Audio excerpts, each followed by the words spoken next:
This podcast is intended for mature audiences. Listener discretion is advised.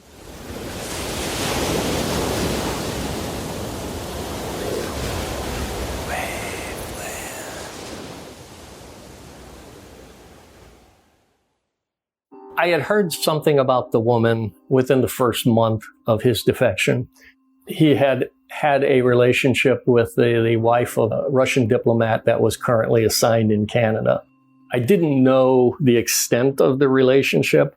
As the dates started getting closer and closer that he was going to go to Canada and we were going to set it up so he could pitch her to come back with him, it was obvious that his idea, CIA was going to pay him a lot of money, which we did. Then he was going to go up and get the love of his life, this woman who was married to another diplomat, bring her back to the U.S., and they would live happily ever after.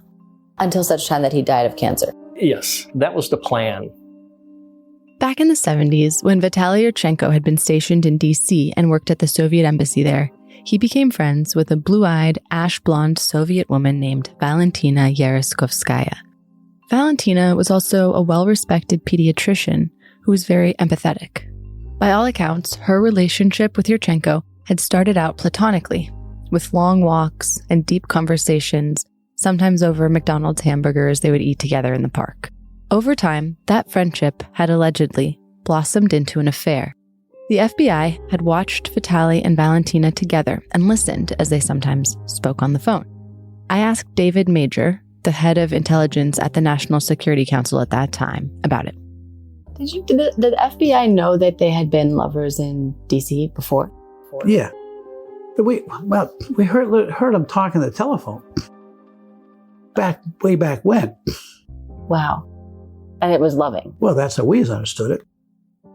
Maybe they were interested in little children and they wanted to protect them. I don't know. What do you think? Let's not be naive about this. The two had continued to see each other back in Moscow after they had both returned from their postings in the U.S. And if we were to believe him at his word, here Vitaly Yurchenko was, 5 years later, taking a leap of faith and pursuing his great love across the Iron Curtain before it was too late.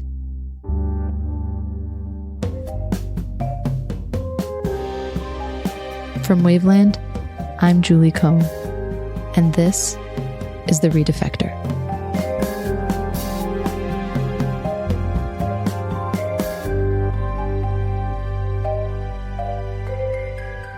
This is Chapter 5, Valentina.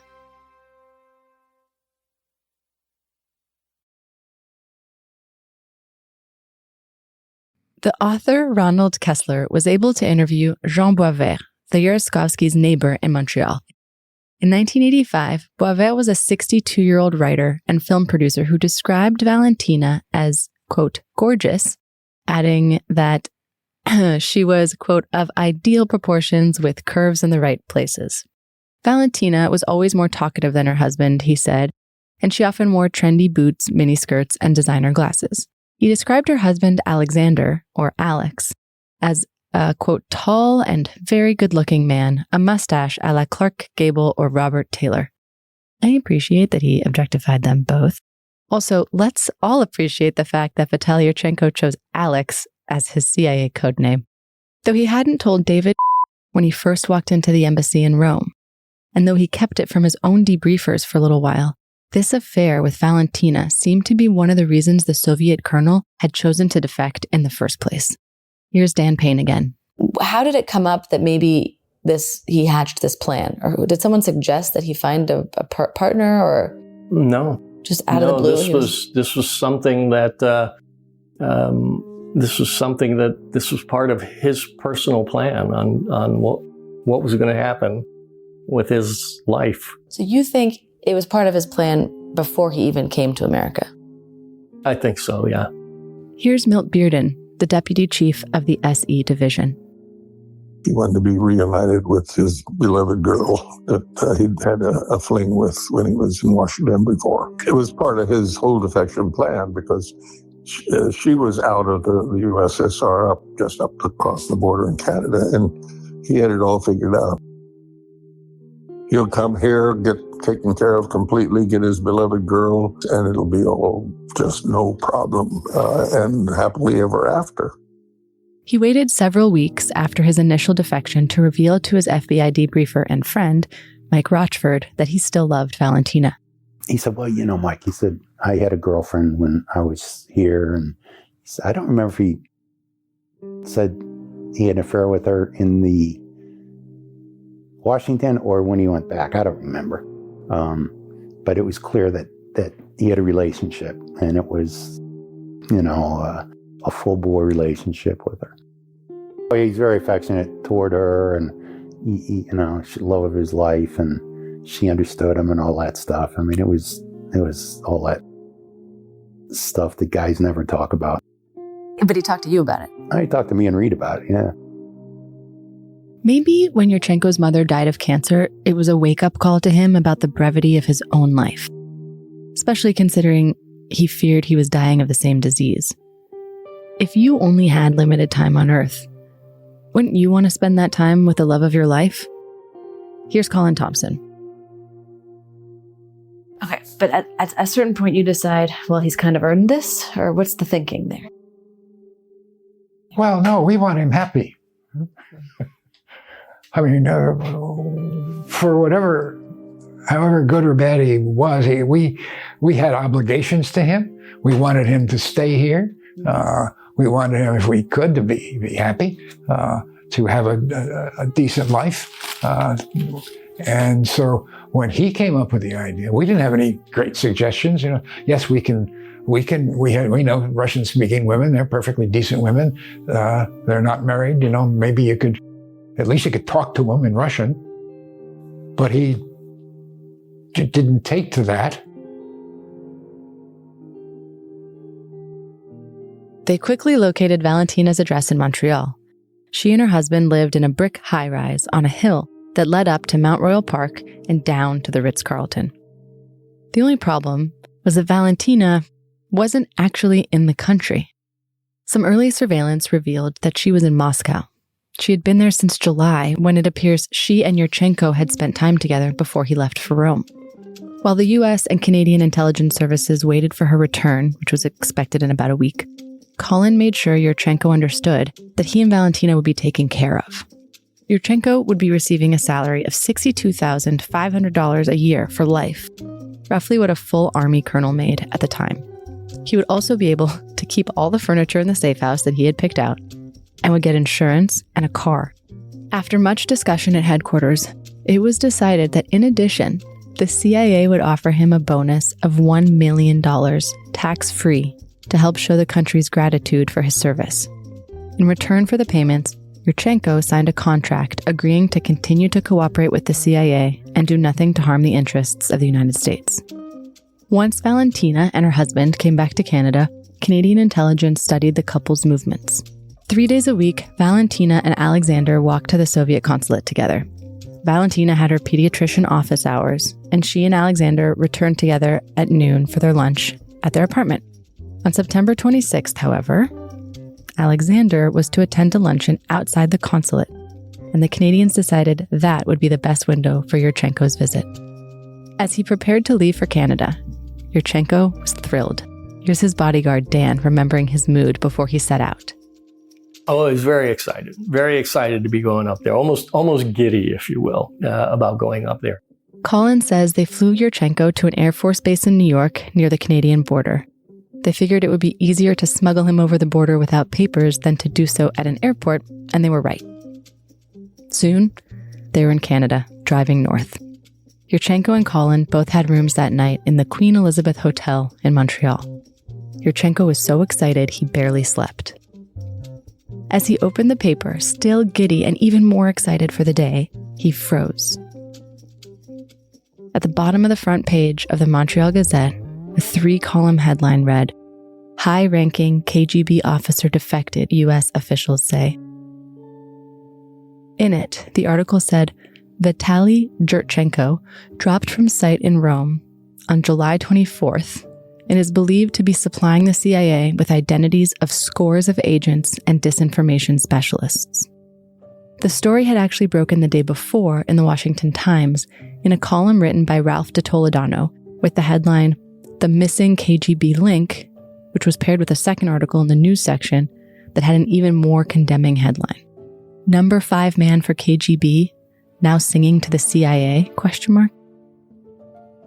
In it, de Toledano mentions the recent frenzy in the espionage community and asked whether there might be a reason for it all. He writes, "And there was. That reason is named Vitaly Yurchenko, or Yurchenko, choose your own transliteration of the Cyrillic, the number 5 man in the KGB. He holds in his head the identities of scores of Soviet agents in Europe and of the additional thousands of sleepers, not to mention those witting and unwitting individuals whose job it is to spread disinformation and confusion in the West. Others who have broken with the Kremlin since, quote, knew only a fraction of what Vitaly Yurchenko knew," he added. These articles were Vitaly Yurchenko's worst nightmare.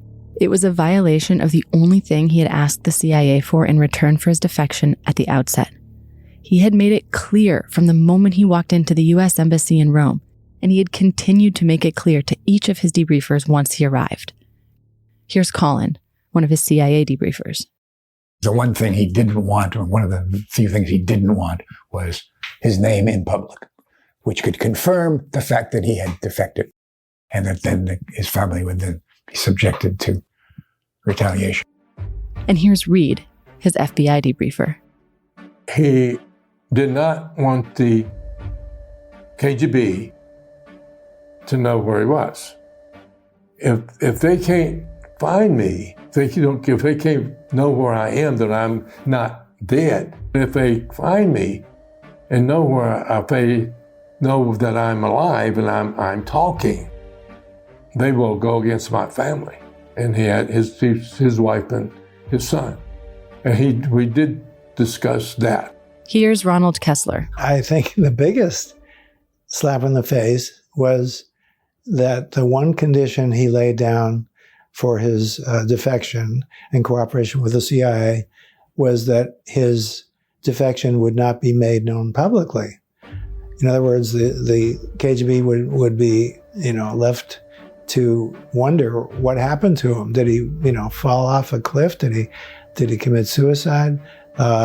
Because Yurchenko did not want any repercussions to blow back on his family in Russia. And if it got out that he really had defected, the family could face a lot of retribution and punishment. What's particularly horrible about this leak, and though he would deny it until his death, it seems that the director of the CIA himself, Bill Casey, had been the source of the leak. I only met him 4 or 5 times in his office. All when these kind of crises. And he mumbled.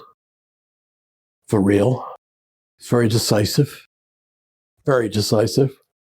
And he understood the spy business. As far as I was concerned, a great director. It seems like he might have leaked the Yurchenko news. That we all thought he would, yeah. But, everybody's screaming. I remember people saying, "Where's the fucking 7th floor? And shut up." But I don't remember what made us think that. The 7th floor was where the bigwigs' offices were, including Bill Casey's. Okay. But do you, if you had to guess why he would have done something like that, what would be the logic? Oh, he's a political animal. And the Russians and stuff. He wasn't leaking it for in any kind of way, except he was careless, in my opinion. Mike Rochford puts it a little more bluntly. Casey, that son of a bitch, that director of the agency. Look, we heard from the debriefers and some of the guards that who also did guarding for Casey, that Casey was at these cocktail parties around Washington, D.C., and he was throwing this shit out about Yurchenko's debriefings. That's where the leaks came from. So I'm sure there were other leaks from other people, but it's like, didn't need it. Even if the news got out because of a bit of carelessness, it seems Casey also made zero attempts to put the genie back in the bottle. Ronald Kessler had spoken to Ralph de Toledano's editor, Mary Lou Forbes, back in the 80s. She told Kessler that when Ralph submitted his breaking news story, she reached out immediately to the CIA. Though they never officially comment, in the past, they'd strenuously urged the paper not to run certain stories when the agency worried it might harm ongoing operations or investigations.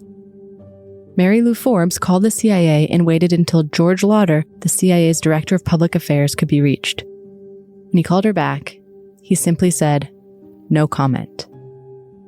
Forbes double-checked with him whether the article wouldn't jeopardize any ongoing operations, but still he said nothing. He did not urge her to hold the story. Kessler believes Casey didn't just accidentally get overheard talking about the story all over the Beltway. He thinks Casey did it on purpose.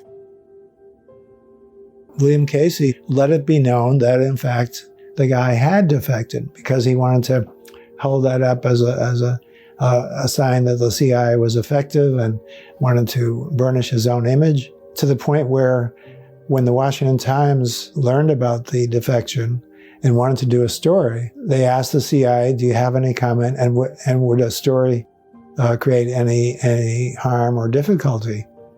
And in other words, they were willing to hold the story if they were told that it would be harmful. And what did the CIA do? They came back a few days later and said, "No comment, no comment." In other words, confirming everything, confirming that there would be no problem if a story were run. Just really a scandal, a scandal.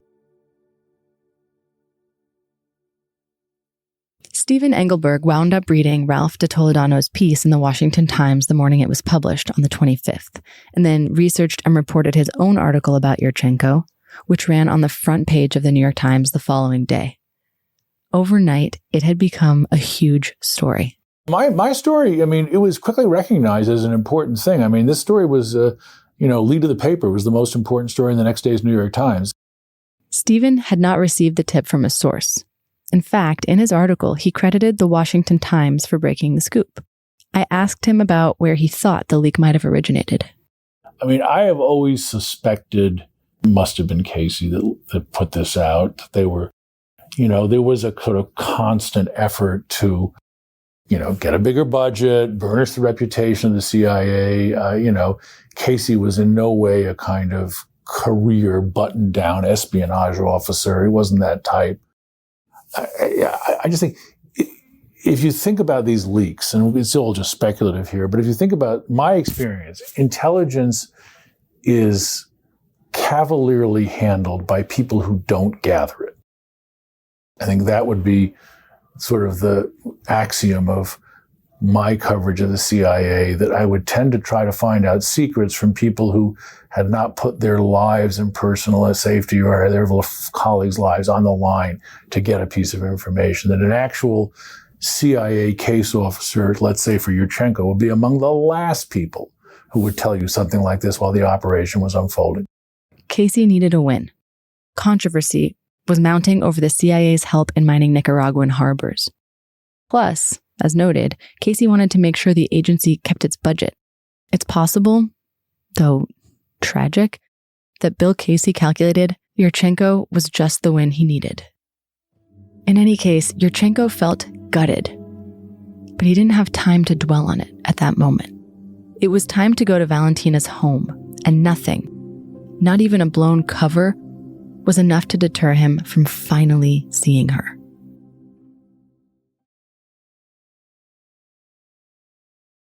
Just an hour after he saw his name all over the headlines, Vitaly left the lobby of his hotel with Canadian security officers. They took him, from the hotel. It was just a few blocks.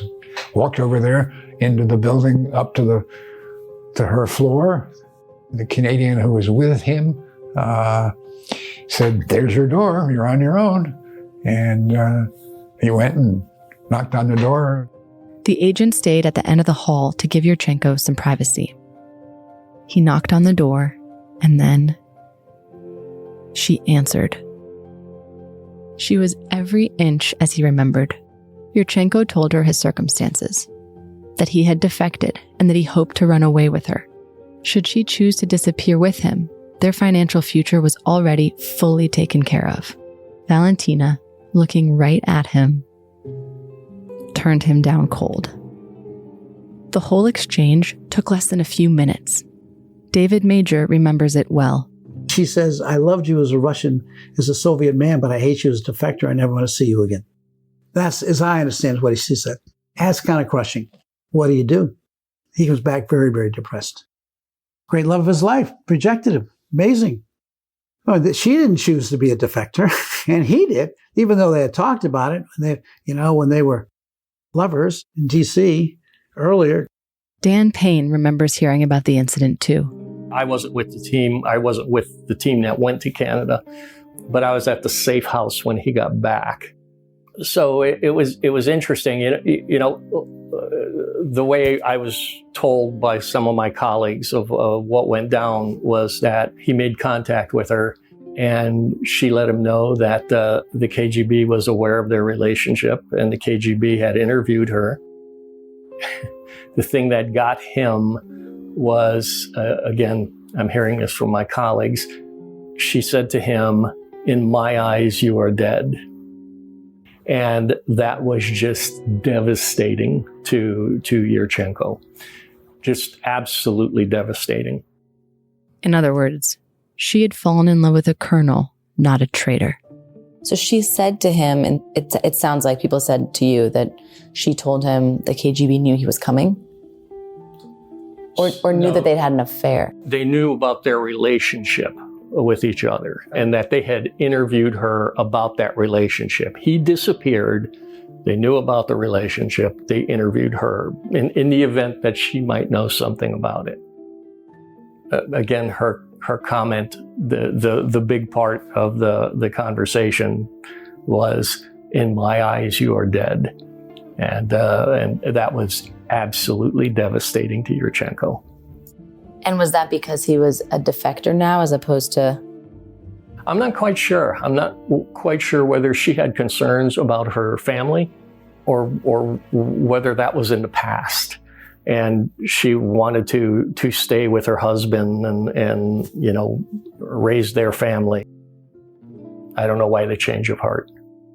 At the time, if you were a Soviet diplomat or intelligence agent posted in a Western country and you had children older than a toddler, the Soviet policy was to keep your children in the Soviet Union during the duration of your posting abroad. They were kept hostage, basically, to ensure the return of their parents from the tempting lands abroad.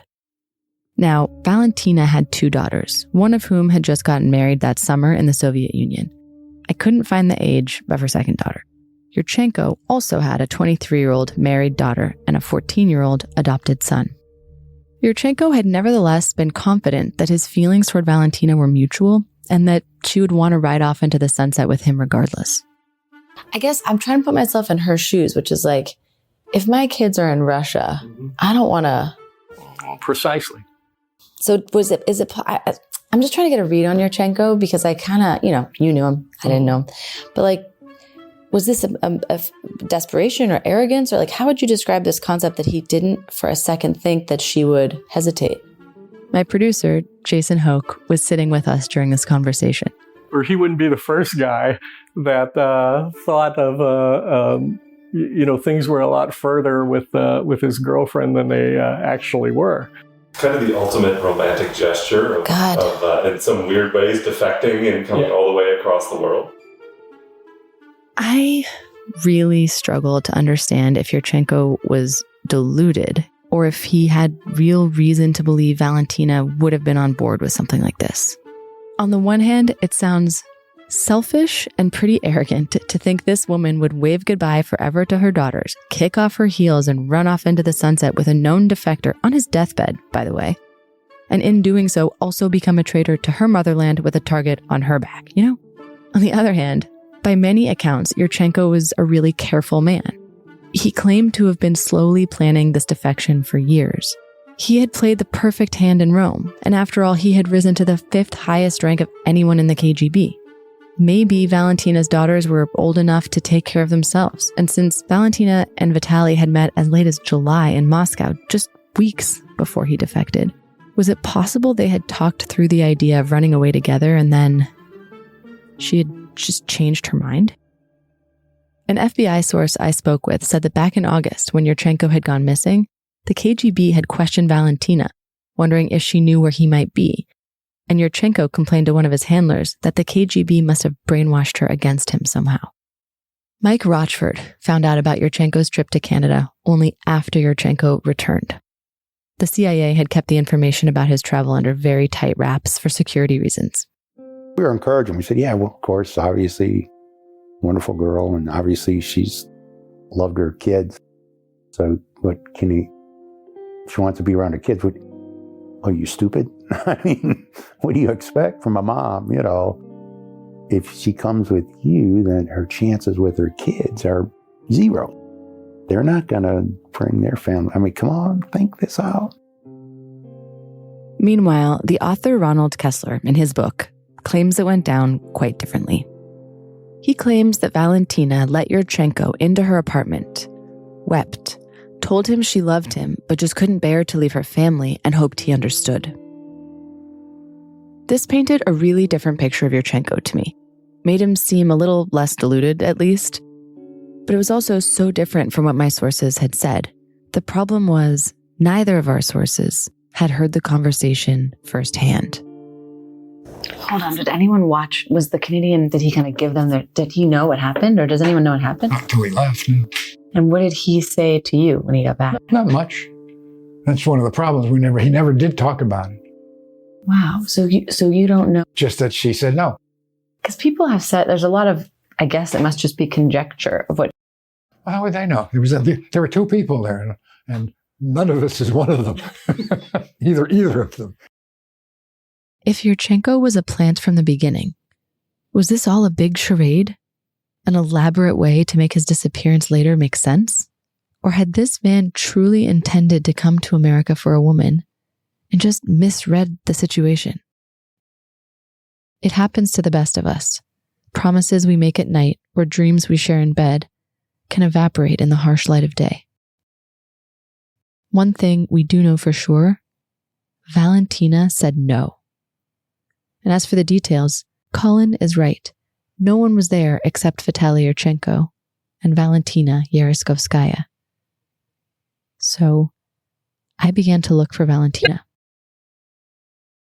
I searched through archived newspapers, both in Russian and in English, trying to find out if Valentina had returned to the Soviet Union after this debacle, or if she had even done any interviews.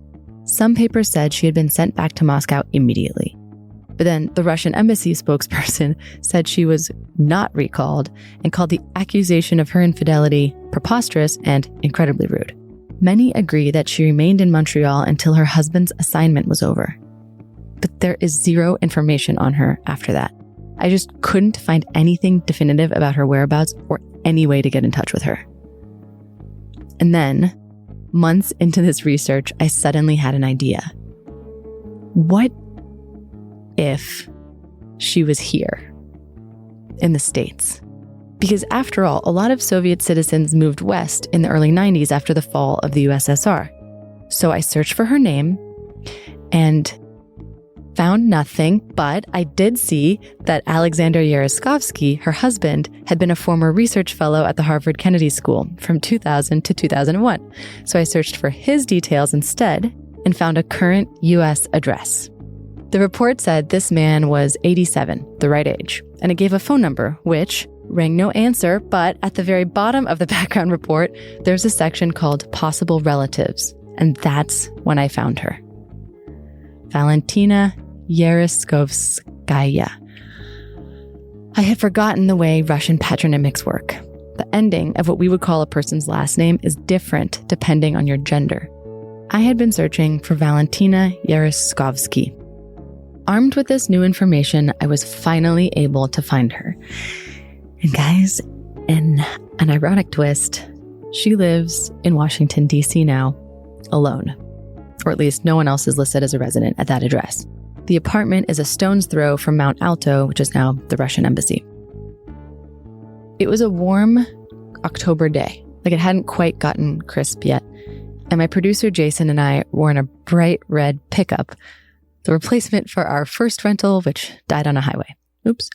We pulled up to a beautiful little brick apartment building with greenery outside.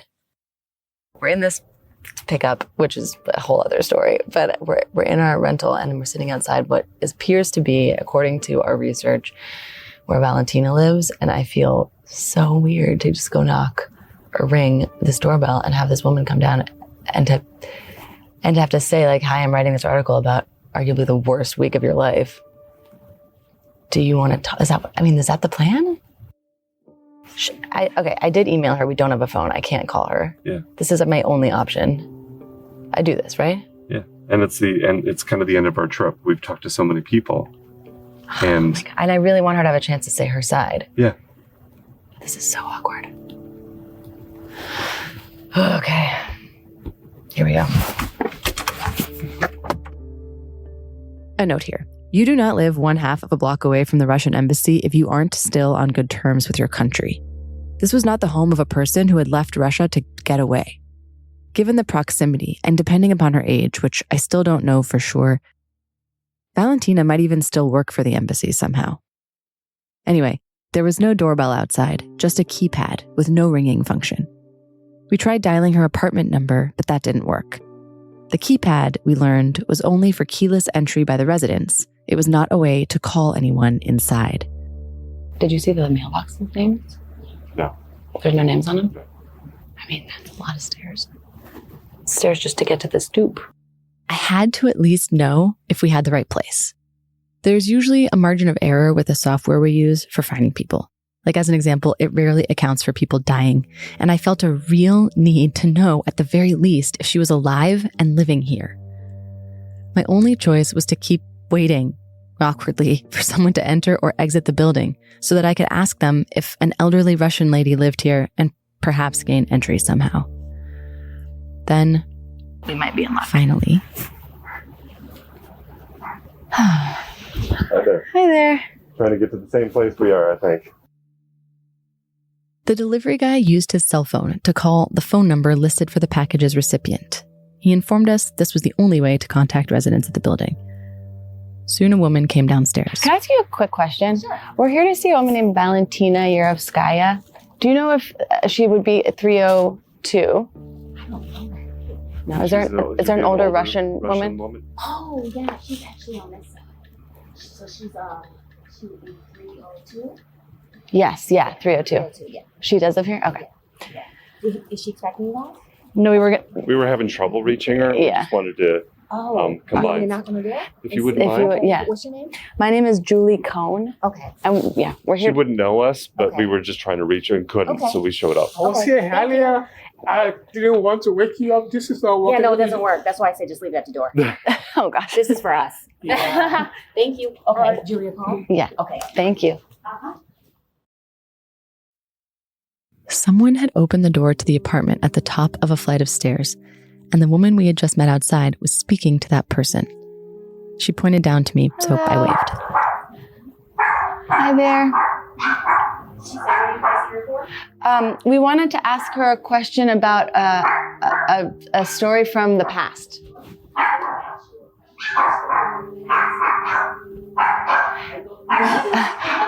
Okay. We're doing do you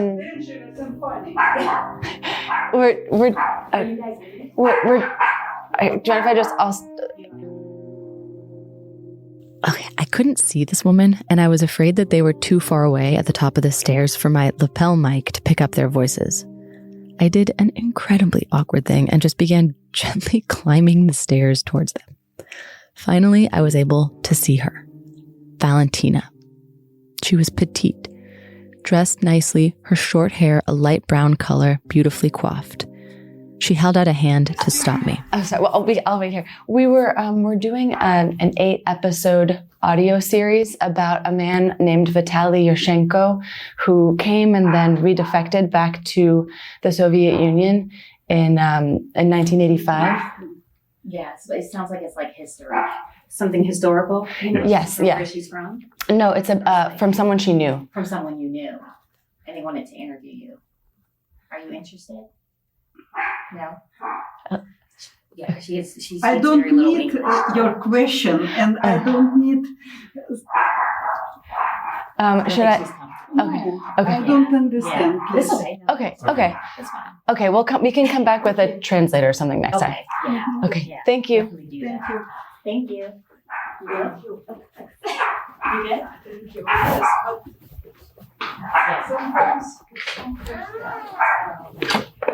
Oh, did you hear that? She said, as we were leaving, she said, listen to her neighbor. She said, sometimes it's not the first time. Like, as in, we're not the first people to come to her. We walked back to the car, stunned. When I said Vitaly Yurchenko, nothing, no reaction. Nothing. It was amazing. Well, I gotta say, I'm shocked that she was there. Yeah.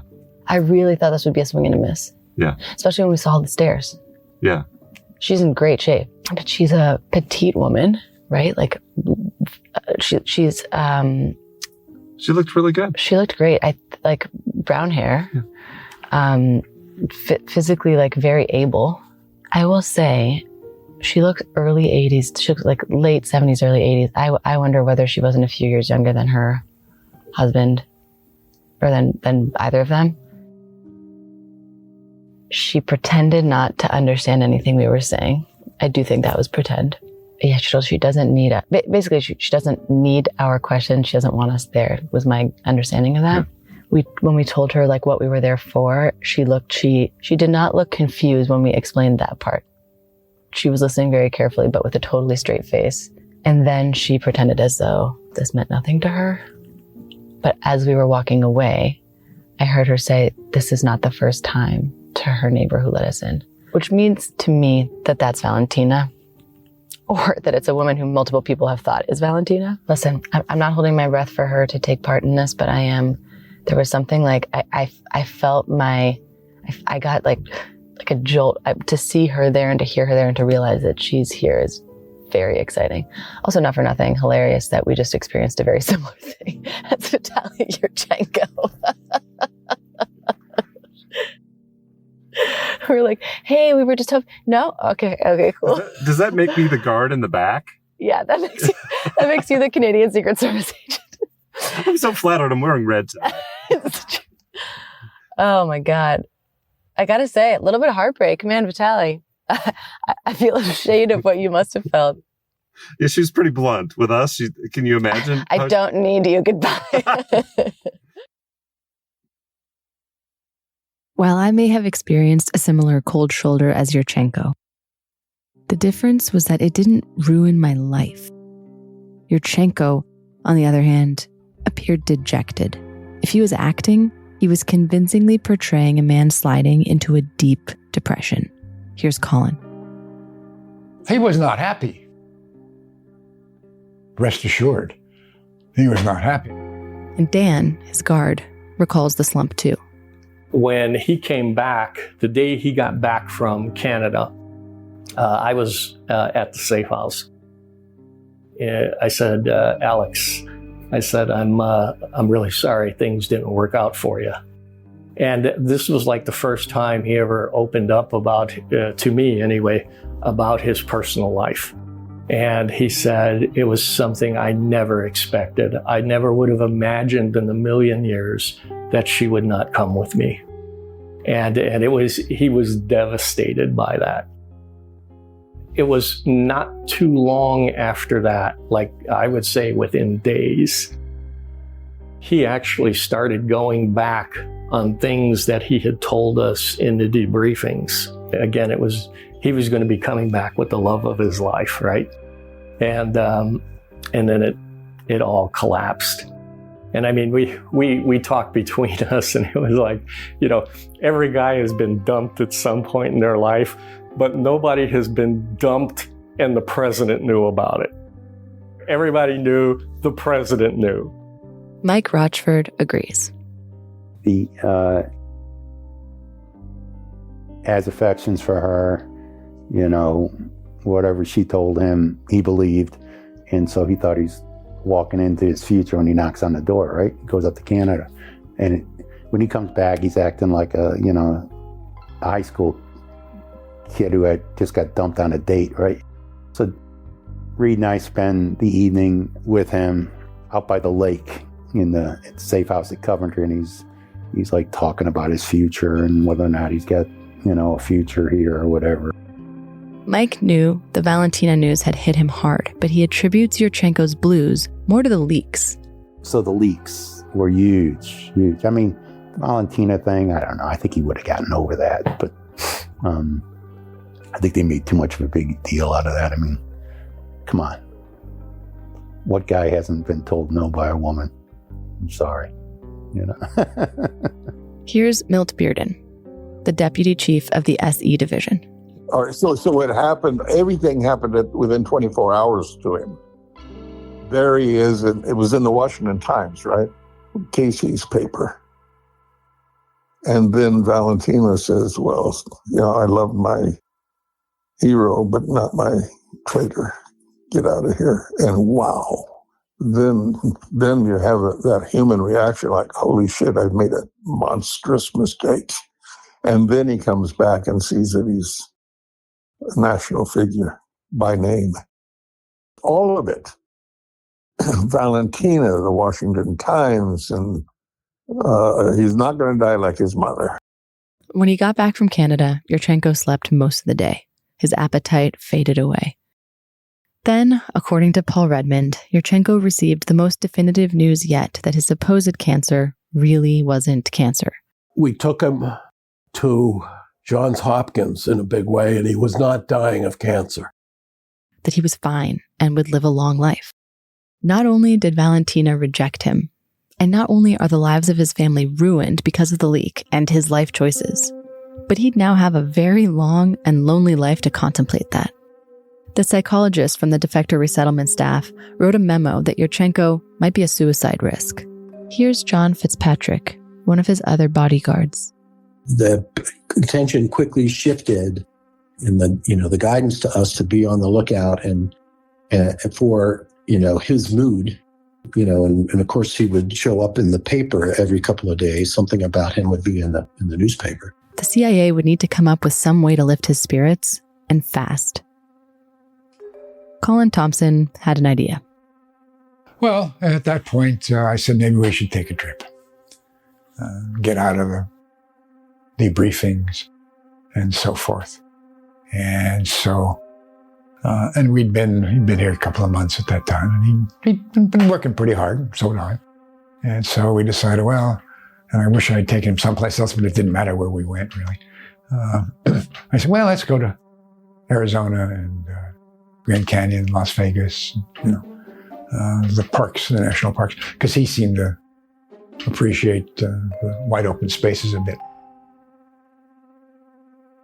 A road trip through the American Southwest with a great pit stop in Las Vegas, where maybe they could remind Vitaly that there were other fish in the sea. Just your regular old boys' trip to Vegas.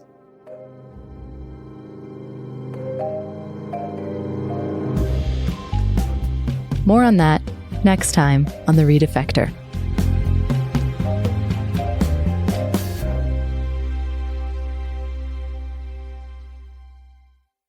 The Redefector is a production of Waveland. I'm Julie Cohn, and I wrote and created the series. Jason Hoke is the executive producer, and he also produced and edited the series. Shane Freeman is our sound engineer. Additional production assistance provided by Leo Culp. Music by Robert Ellis. If you love the series, please make sure to leave a review and to tell a friend. Follow Waveland on Instagram at Waveland Media for more information on this series and more. Thanks for listening.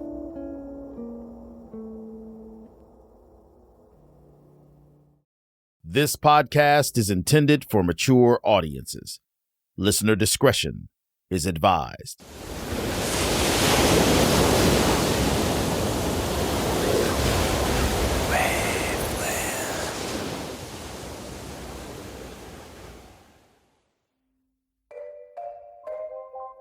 Yurchenko had returned home from Canada with his spirit battered.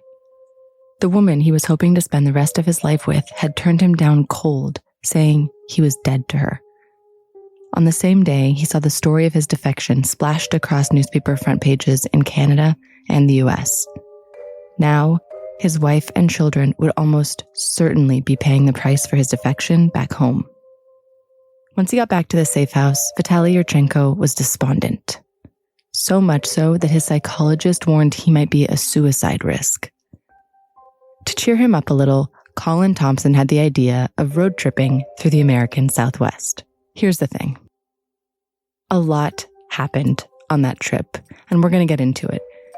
Because just a few days after that trip is when Yurchenko very strategically disappeared.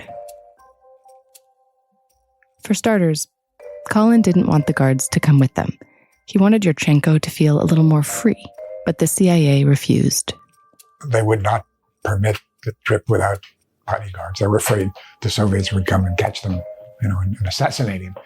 The trip would consist of Colin, Yurchenko's CIA debriefer, Mike Rochford, who was one of his FBI debriefers, and 2 security guards, Tom Hanna and John Fitzpatrick, whom you heard from a bit already. And from the very beginning, this trip was a bumpy ride. So we get out, fly out to Phoenix, check into a hotel there. The security guards, they weren't professional bodyguards. They were just a couple of young guys working for the Office of Security. And they didn't know anything about real bodyguarding. Not only did they have adjoining rooms, but that first night that we were there, they kept peering into Yurchenko's room, and he didn't like that. The next morning, we come out, and he comes over to me and says, "I want to have a talk. I don't like the way this is going, and I want to say I'm the boss, that I'm the boss, and I dictate how closely they guard me and so forth.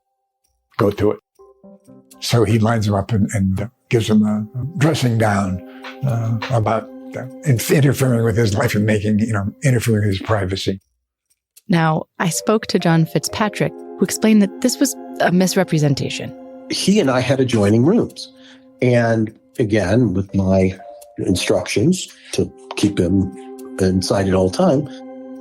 So I opened my door and knocked on his, this is the interior door, and I told him, "So Alex, I'm going to leave my door open, in the interior door to my room. You can close your door, but if you need me, don't go outside and knock on my outside door. Just open this door and I'll be here." I thought it was a matter of, discretion and courtesy, but he took this as more of the onerous surveillance of him. He thinks that Yurchenko, coming from a KGB background, assumed that that was a veiled way of reminding him they would be listening to him through the door at all times, when that wasn't the case. It reminded me about Yurchenko's reaction at Coventry, back when Dan had burned his grilled cheese and then John had played darts. Yurchenko's assumption had been that this was a strategic effort to keep him awake. Mike had to assure him that that wasn't the case, that the guards were just being 20-year-old idiots, basically. The CIA psychologist had already warned the team that Yurchenko might be a suicide risk. So helping him feel better was the whole reason for the trip, so everyone was careful not to argue with him. Instead, they apologized completely and heeded Yurchenko's requests. From that point on, the guards, always dined at a separate table. They never rode in the same car with Yurchenko. They followed behind in their own vehicle. When they flew, the guards would fly coach and Yurchenko and his debriefers would fly first class. Shortly after that first incident, though, there was another snag. Now remember, Edward Lee Howard was the first mole that Yurchenko had revealed. He's the guy that used the jack-in-the-box to escape his FBI tail.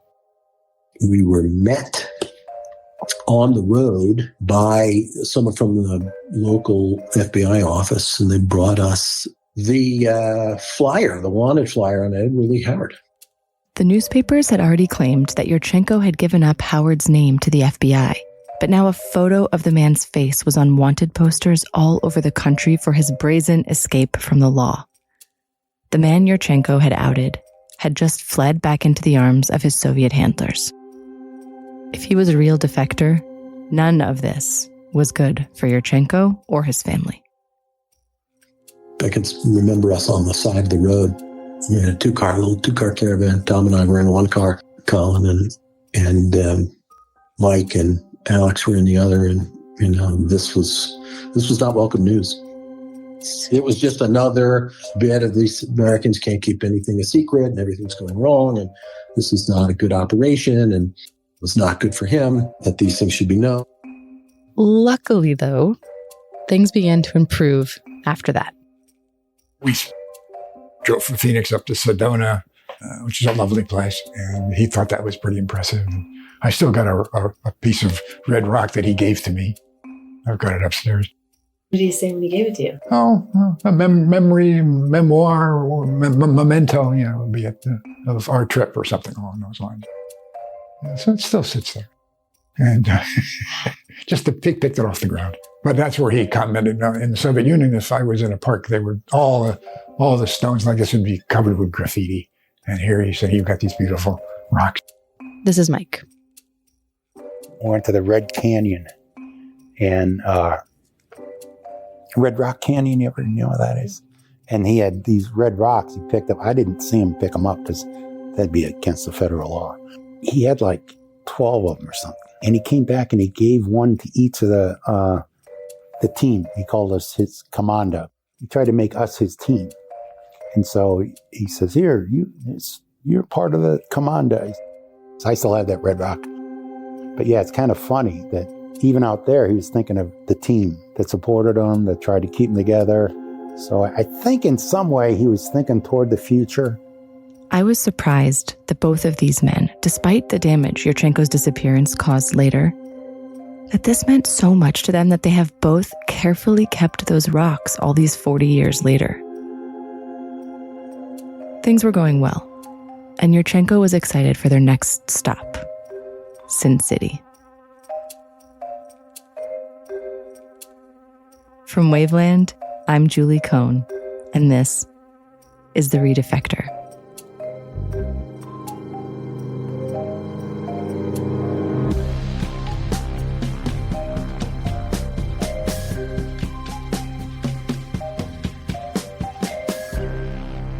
This is Chapter 6, Vanished.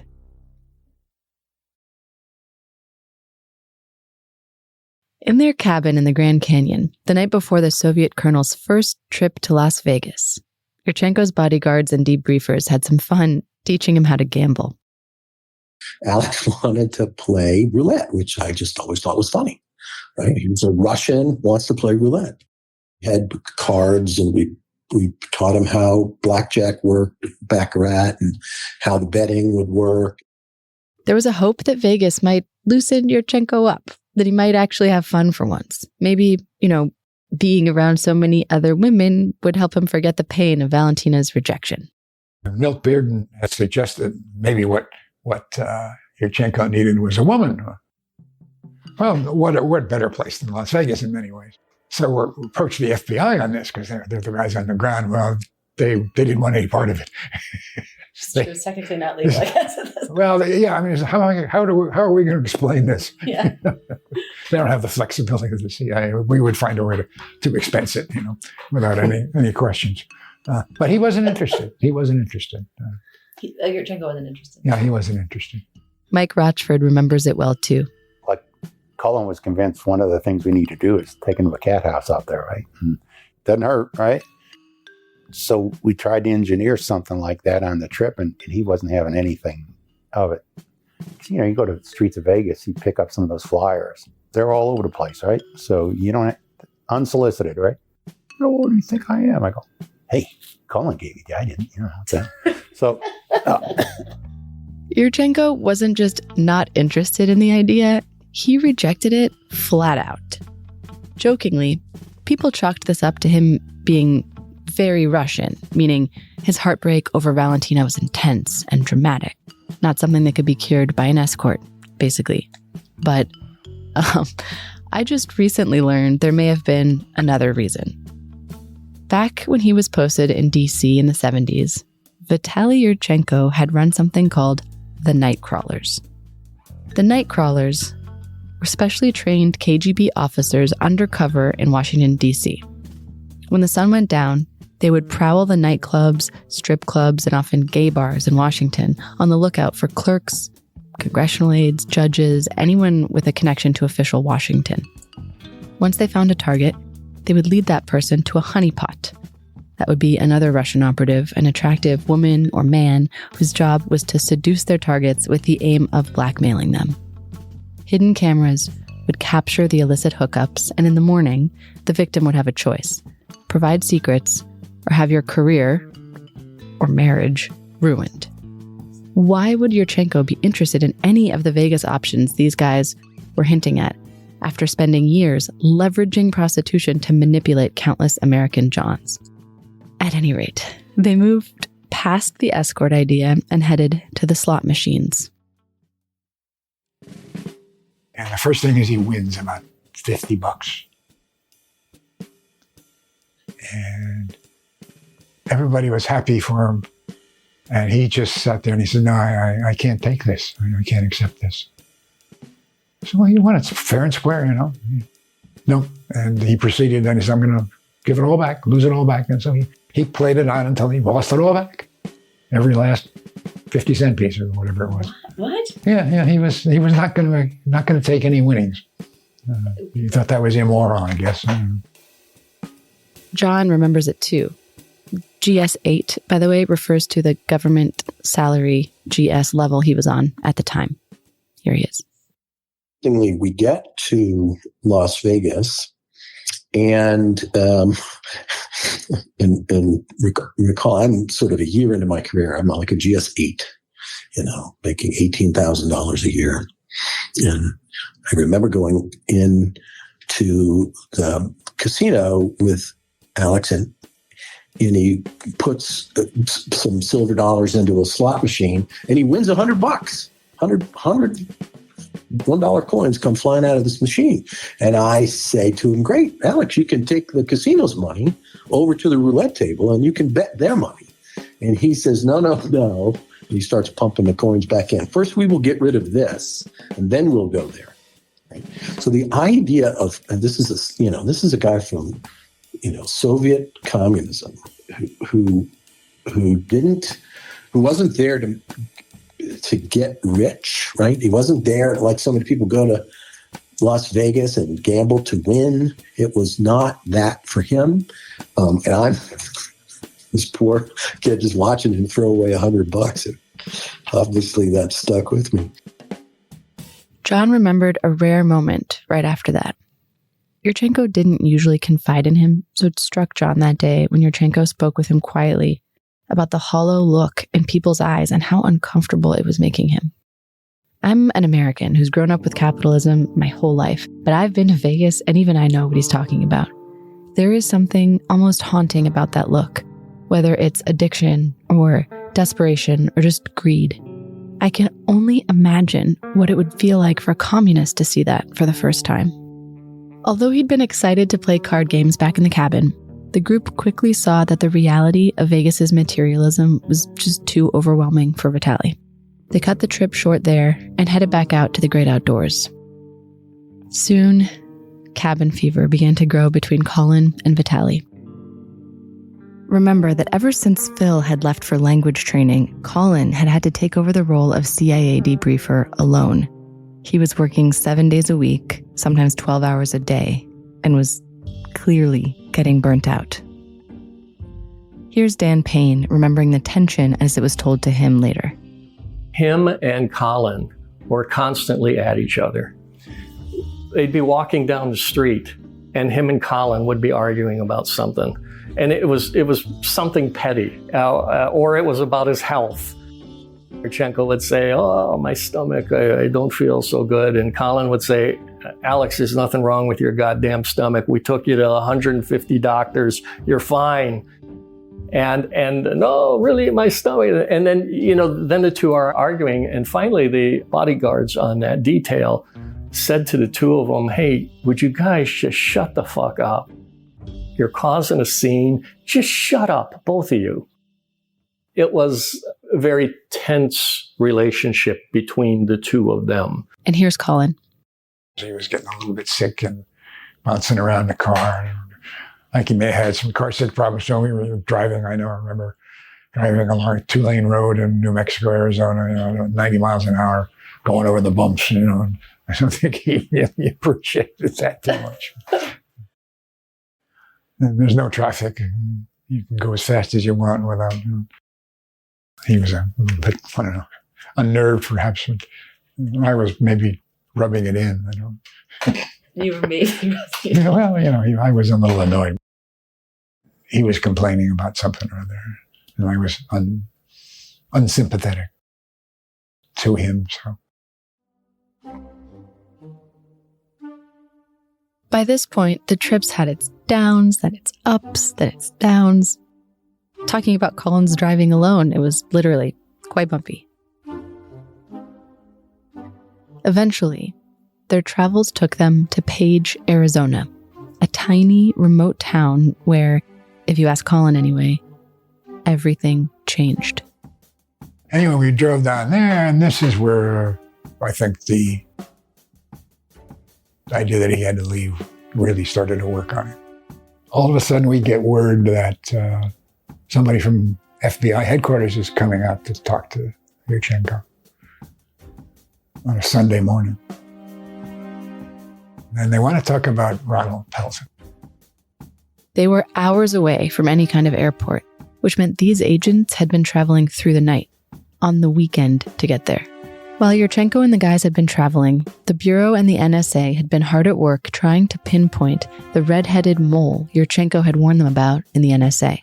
Agents had finally matched the mole's voice recording to a name, Ronald Pelton.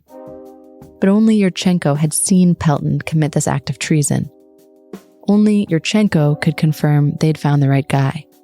So they had rushed to the desert to have Yurchenko identify Pelton from a photo lineup. They spread 6 photos out, so as not to create bias, and asked Yurchenko if any of those men was the traitor. Yurchenko pointed right at Pelton. The FBI were thrilled, and Yurchenko lit up for a second, proud of having been so helpful. But there was a catch. Essentially said to Yurchenko, we want you to testify. Or he raised the question, am I going to have to testify? And they said, maybe, or yes, or something. And that's what clicked it, I think. I think that was the point that really, because he'd gotten through the being exposed in the press, things had kind of quieted down. He was nervous, and he didn't really have a great time on the trip, but he was okay, and his stomach wasn't too upset, even though I was kind of on his back about that. I was getting impatient, and then the FBI comes out and says you're going to have to appear in court, in a sense, and that's the last thing he wanted to do, was to be in a courtroom testifying against a jury. Wow. And that's what got it rolling, and I think eventually, out of control, he didn't have any assurances that he would have any kind of a life here. In other words, the FBI had enough to arrest Pelton, but it would be a challenge to get him convicted in a court of law. Yurchenko's testimony could make all the difference about putting the man behind bars.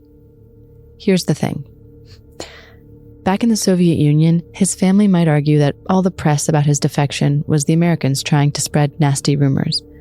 If he testified, though, publicly against one of their own, Yurchenko's betrayal and his family's potential punishment would be inescapable. Paul Redman, Colin's boss, remembers his shock. I had my first exposure to what I would politely call the mutual disaffinities between CIA and FBI. I was down at the Bureau, and I can't remember his name, Lane Crocker. He's dead now, too. Really good guy. And they have the problem, they have to make a case legally, which is not always easy. That's all they care about. And Lane said, we'll subpoena him. I can remember, vivid, if we have to. And that was my first, that I remember, exposure to they're different. But if they subpoenaed a guy that was here secretly or was supposed to not be here, how does that work? I mean, doesn't that totally blow his... As Burton would say, tochno, which in Russian means precisely. That stop in Page, Arizona was at the end of the road trip and the beginning of the end of Vitaly Yurchenko's stay in America.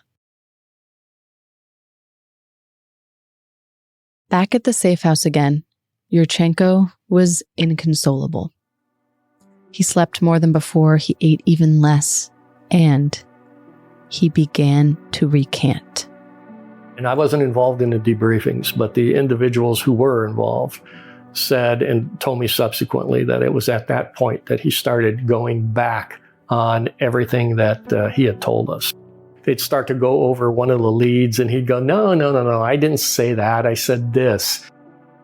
And it would soften, it would not look as bad, if you will, that he had just identified somebody that was wittingly cooperating with the KGB. He would correct it to mean, no, they didn't know what was going on, or, something like that to soften it. And he started doing that with a bunch of different things. It seemed Yurchenko's nerves were fraying. According to Reed and Mike's debriefing notes, despite the fact that Yurchenko had identified Ronald Pelton back in Page, Arizona with absolute certainty, now, quote, he said that he only gave a 90% sure on the photo and he would not testify on that case. Then, a few days later, on October 30th, his nerves seemed to unravel altogether. That day, an article came out about Nicholas Shadrin, the Soviet defector whom Yurchenko revealed had been accidentally assassinated by the KGB in Vienna. Remember, it had been a botched kidnapping?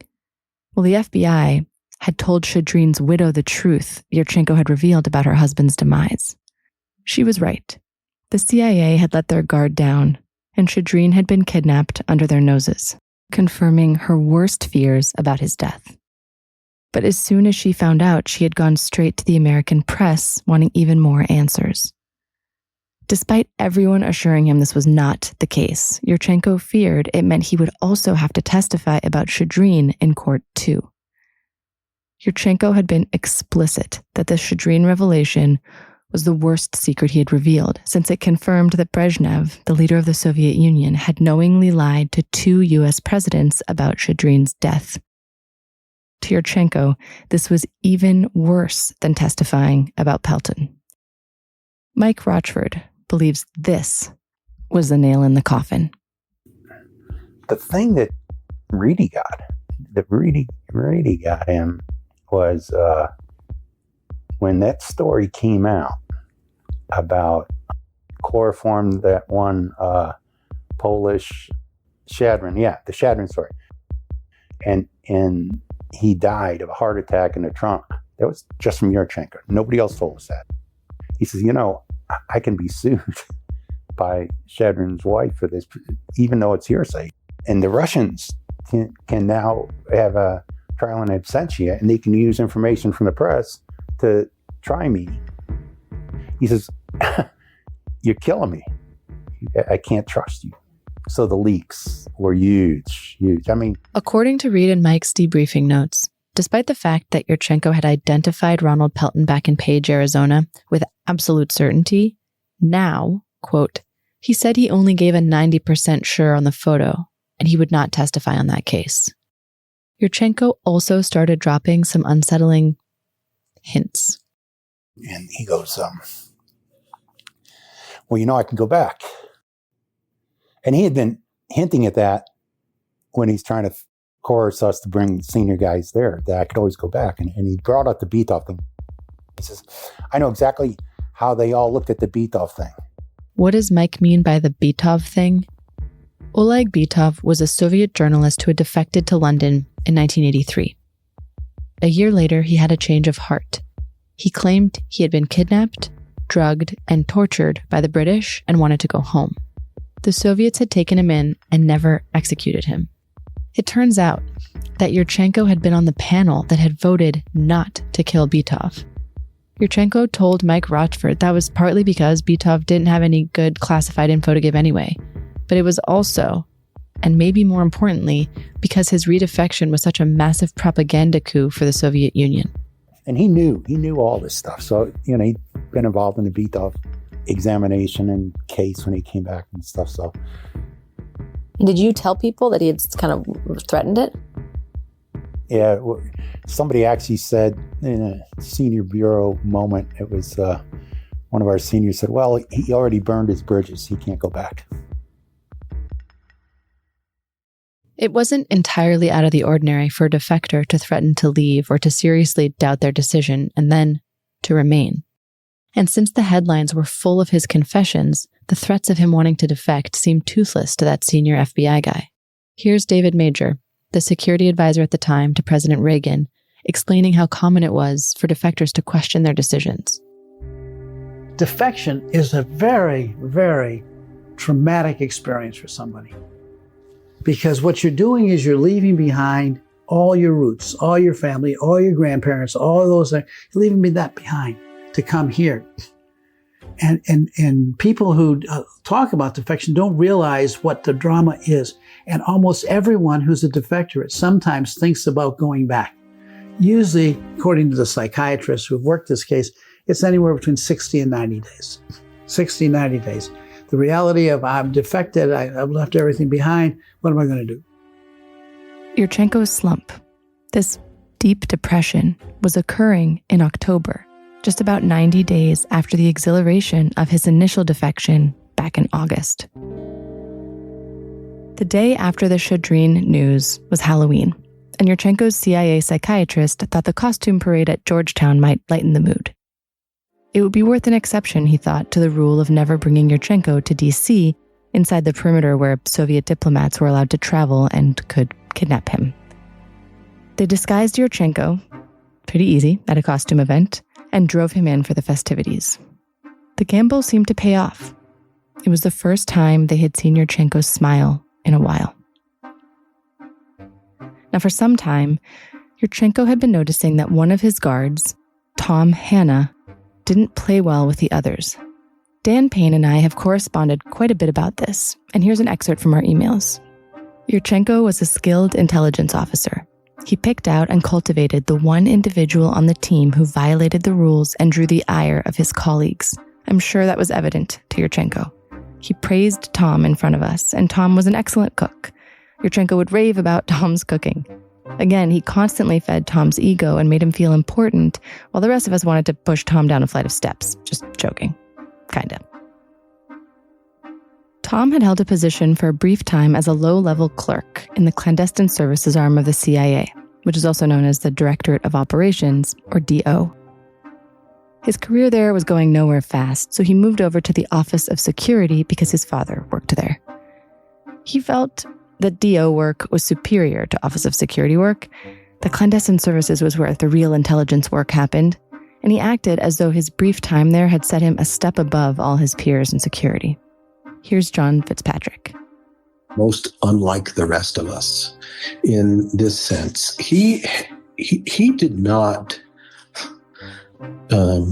appreciate the job he had, or he thought, he looked down on the work that we did because it was not essentially operational, but it was operational support. And so all of us understood that that was Tom's perspective on the work that we did. So he had that attitude already.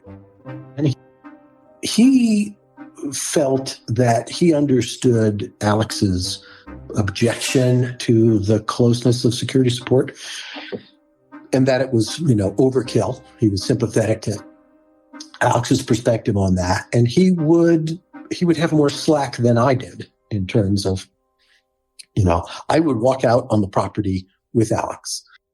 Tom would, cover him from the porch or the deck. And, this is quite observable. If he's the only one doing less, then certainly Alex knew it.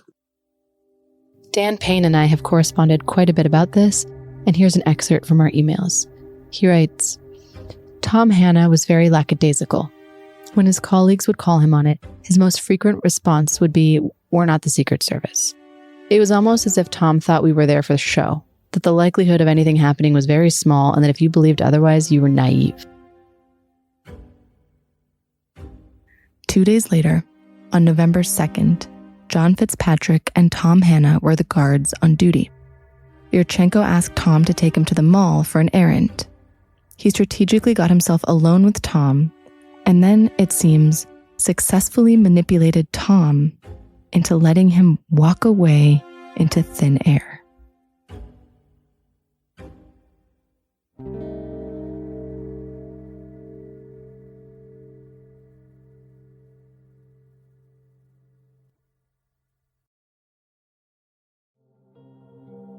He had gone with his bodyguard. I think they went to Manassas Bowling Alley.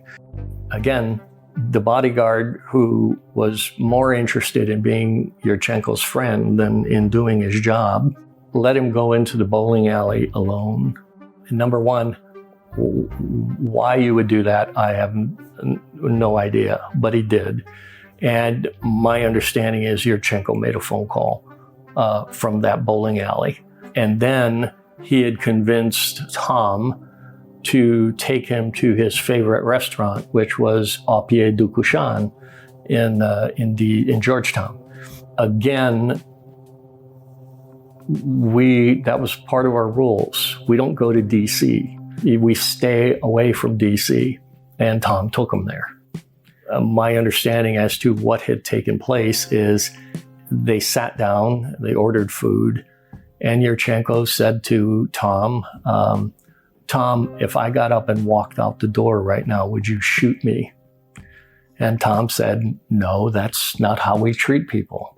And Yurchenko said, then if I'm not back in an hour, it's not your fault. And he walked out the door. And Tom did not call anybody for an hour. If I don't come back, it's not your fault. And then he up and disappeared into Georgetown traffic. And I know what was running through Tom's mind. Tom was probably going, I hope he fucking comes back. Then I don't have to tell anybody that this happened. And that's my opinion. And he waited for an hour. And when the hour lapsed, that's when he made his first phone call. So he didn't follow him out? No. Does that seem weird to you? Is that weird? It was weird that it was that whole night was weird. He shouldn't have taken him to the bowling alley. He shouldn't have let him go into the bowling alley alone. He should not have taken him to DC. He shouldn't have done any of that.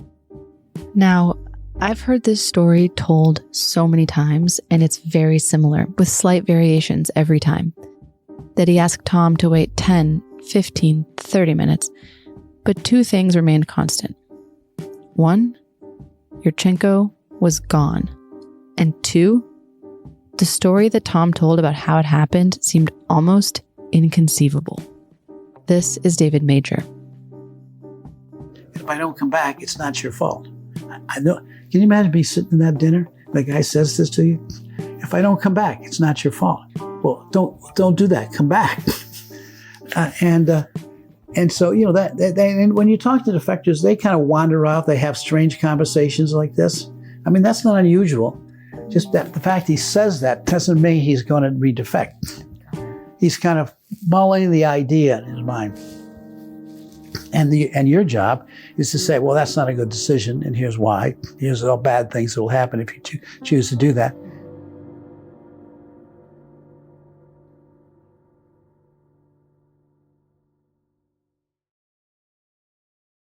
I went to Au Pied du Couchant's address on the main drag in Georgetown, but it's changed hands since the 80s a few times, and it's now a fast casual Greek food spot. Or do you want to order? Okay. Yeah, go ahead. I'll get a plate, please. I ordered some delicious gyros, and as I sat there staring out the window, I couldn't help but imagine Yurchenko just walking out and disappearing down the road. Okay, but what is still shocking to me is that Yurchenko asked Tom for the space to go for a walk, and Tom just gave it to him? After he left, Tom waited a significant amount of time before he called his boss, Colin. It was a Saturday night, and I didn't know that he'd been brought up to Washington. I certainly hadn't given permission or been asked for permission. And I'm right behind the wall behind me here. We were sitting in Colin's home outside of DC during this conversation. It's the same home he lived in back in 1985. I have a date with Joan, or whatever her name was. Phone rings, and I pick it up, and it's the security guard. And he says, Yurchenko has walked away. And I said, what? What are you talking about? And he gives a brief statements where he said, well, we were at this place and we were sitting there and we ate our meal and I had my credit card out and I was going to pay, and Yurchenko got up and said, I'm leaving. And I said, so what happened? Well, he left, but I was sitting there and I hadn't paid the bill. So I was waiting to pay the bill. And I said, you did what? You didn't follow him? No. What? Why? Well, I only have supposition on that. My opinion, I wouldn't be surprised if I'm right, that all that money that Yurchenko was carrying, he ended up with it. There's this, I'm leaving. And so he wasn't unhappy about that. Colin said he later scoured the safe house looking for that cash. Cash which Colin let me know was doled out to Yurchenko by the resettlement chief.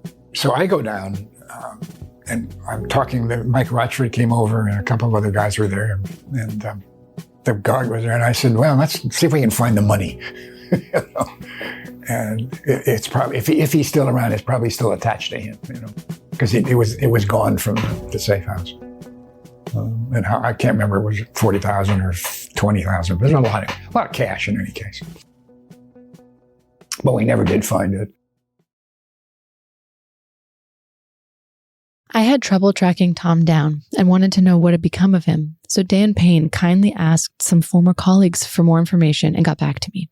The reason I had been unable to find him is that Tom passed away years ago of alcoholism. Evidently, after the Yurchenko disappearance, Tom was assigned to a liaison position in the Office of Security, picking up documents from other government agencies. Later, he was sent to a warehouse separate from CIA headquarters where he examined pieces of the Moscow embassy construction that had been thoroughly bugged by the KGB. Dan had never heard the theory of Tom's bribery. He said it would explain quite a bit from that evening, but all the guards were polygraphed later about the events of that night, and Tom passed his poly. Or at least, Dan knew he was polygraphed, didn't think Tom Hanna had the mental capacity to beat the poly, and hadn't been fired. But if Tom had failed his polygraph, would the CIA really have made the same mistake they had just made with Howard and fire him?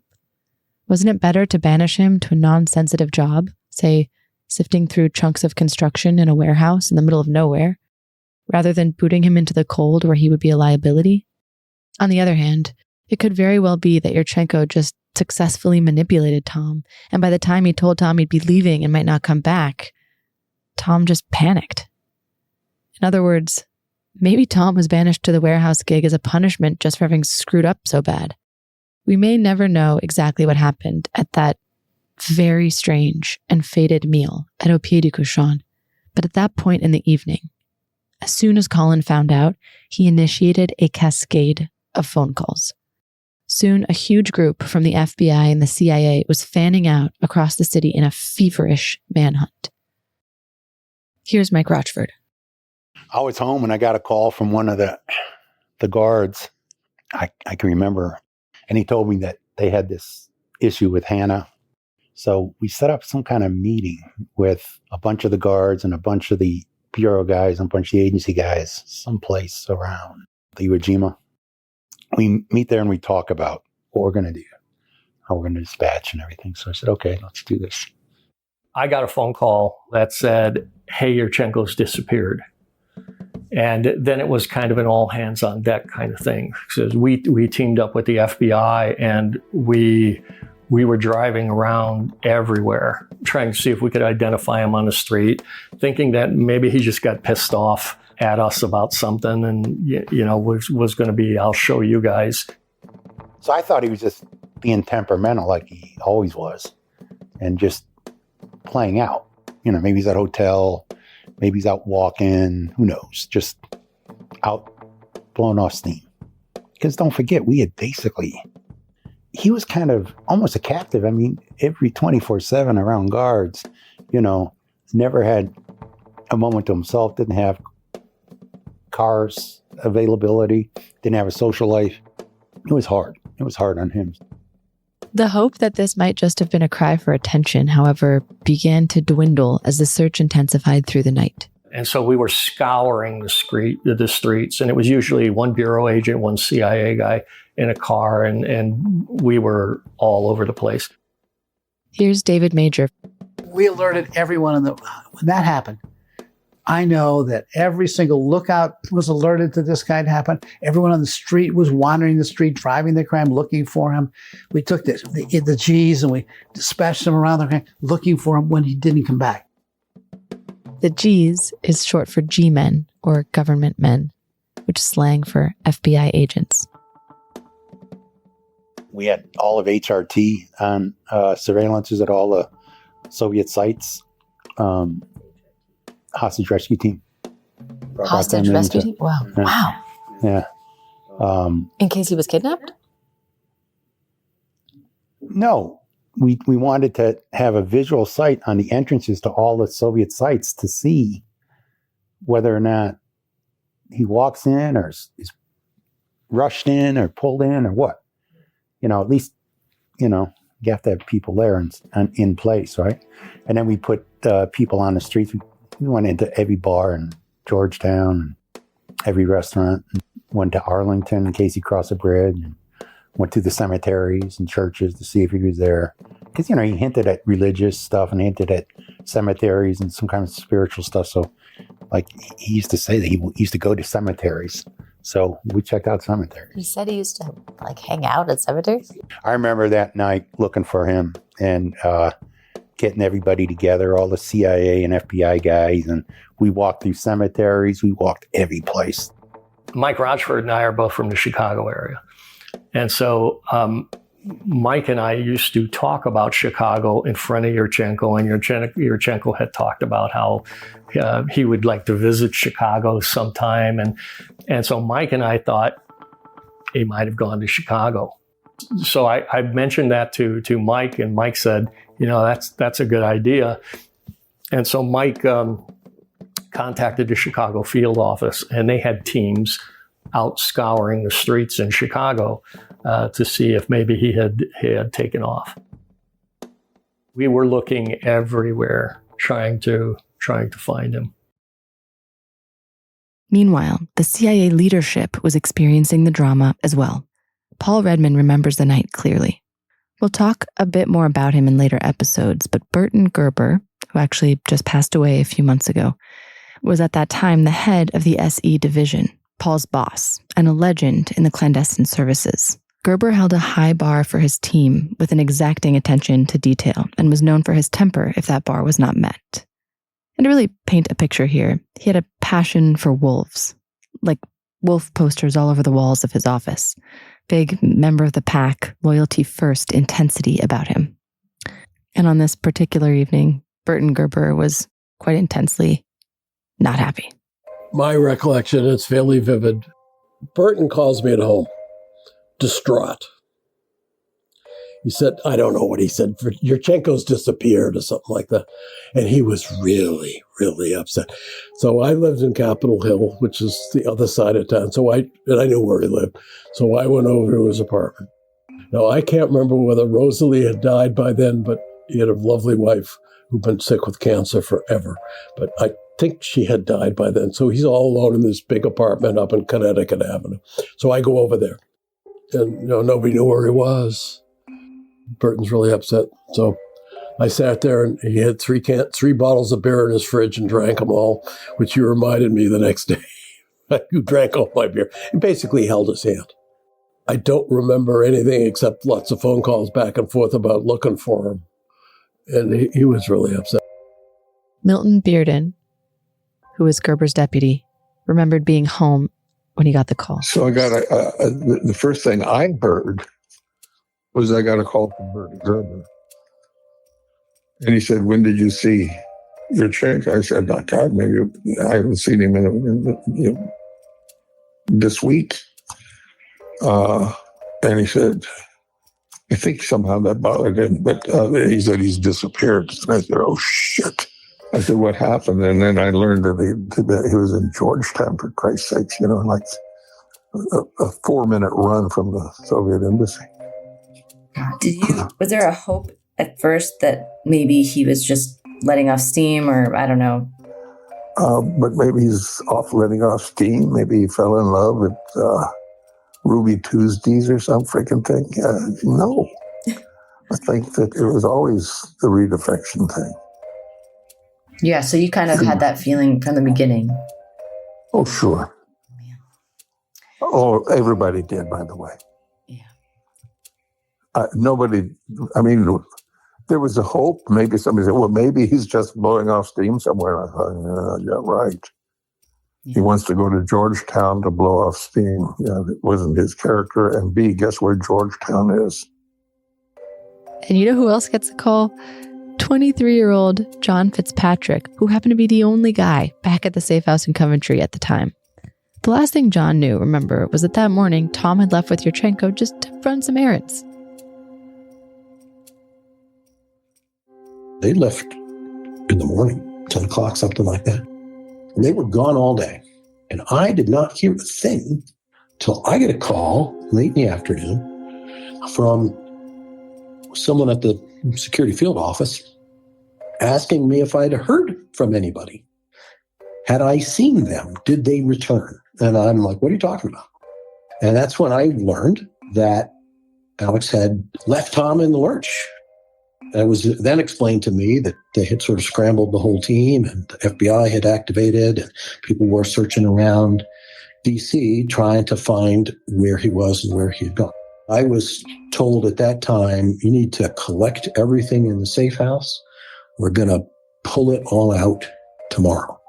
And so I spent the night collecting all the site-sensitive materials, loading them into the foyer of the house, and getting ready to move out and sort of sanitize the safe house. So how much stuff are we talking? What exactly did you have to move out? And did you have boxes to do that with, or how did that? Yeah, I mean, it was, there's the log of who comes to the place. There's the, for the security detail, we had things to clean our firearms. We had a couple of boxes of ammunition. I'm laughing because I'm remembering a story. We're doing all this in the dark. We had an instruction to keep things really low profile because, hey, Alex, maybe he knew where the house was. Maybe they'd send people out to the house. And so, I kept everything, did all this stuff in low light in the dark. And so I'm moving all this stuff into the foyer so that it can be loaded out the next day. And I drop a box of 50 shells and they go scattering across the hardwood floor. And I find 49 of them. And I am like, oh my gosh, the Washington Post is going to be here the next day and they're going to scour the house and they're going to find, a CIA bullet with my fingerprints on it or whatever. All the things you think about it are not supposed to have. You had one job, pack it all up. And so I searched all over and eventually found that bullet had, it's very cinematic, and bounced all the way downstairs and rolled across the basement floor. So I found number 50.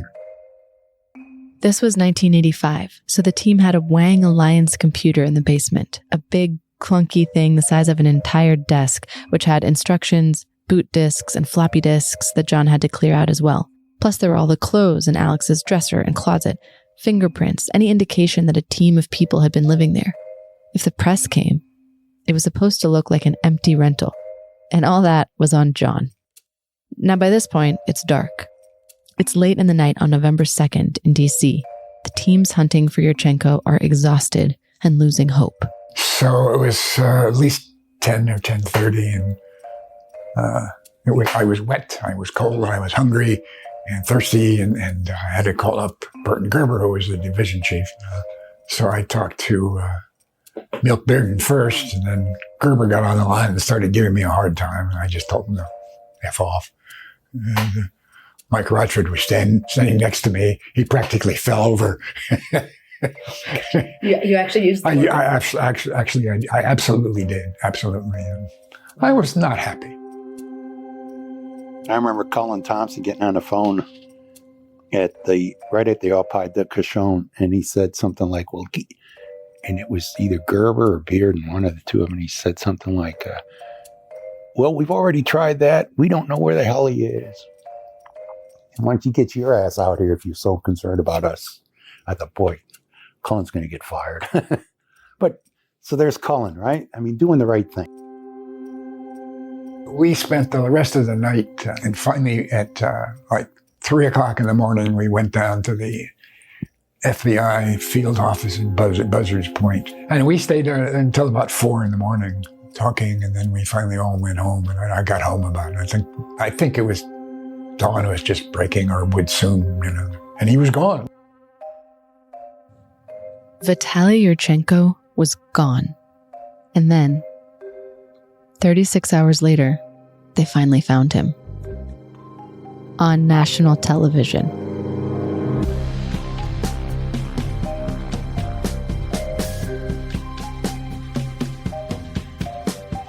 More on that next time.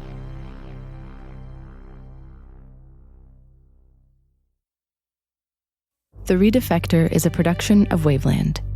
I'm Julie Cohn, and I wrote and created the series. Jason Hoke is the executive producer, and he also produced and edited the series. Shane Freeman is our sound engineer.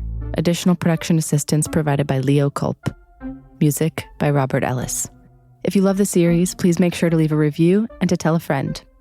Follow Waveland on Instagram at @Waveland Media for more information on this series and more. Thanks for listening.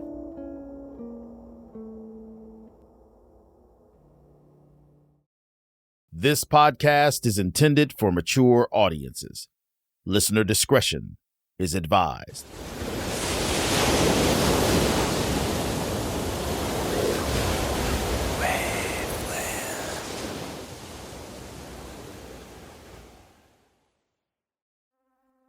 We were all called to the Soviet embassy in Washington on 16th Street for a very bizarre press conference.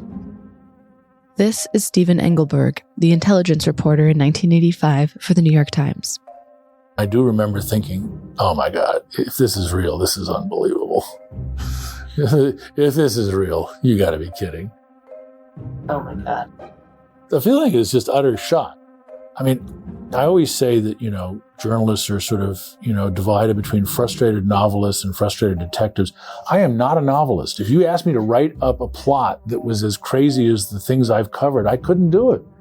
And of the crazy things I've covered in my life as a reporter, I would say the redefection of Yurchenko to the Soviet Union, a country known for executing people who, a country known for the gulags, struck me as about as crazy as you could possibly imagine. And a plot turn that if it were in a movie, I would turn it off and say, that's ridiculous. That never happened. From Waveland, I'm Julie Cohn, and this is The Redefector.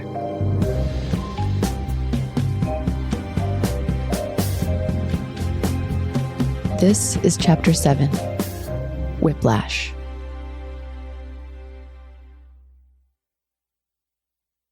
Around 3 p.m. on the chilly, drizzly afternoon of Monday, November 4th, with the hunt still ongoing for Vitaly Yurchenko, Dan Payne, one of his CIA bodyguards, was at the FBI command post in Washington, D.C., where things weren't exactly rosy.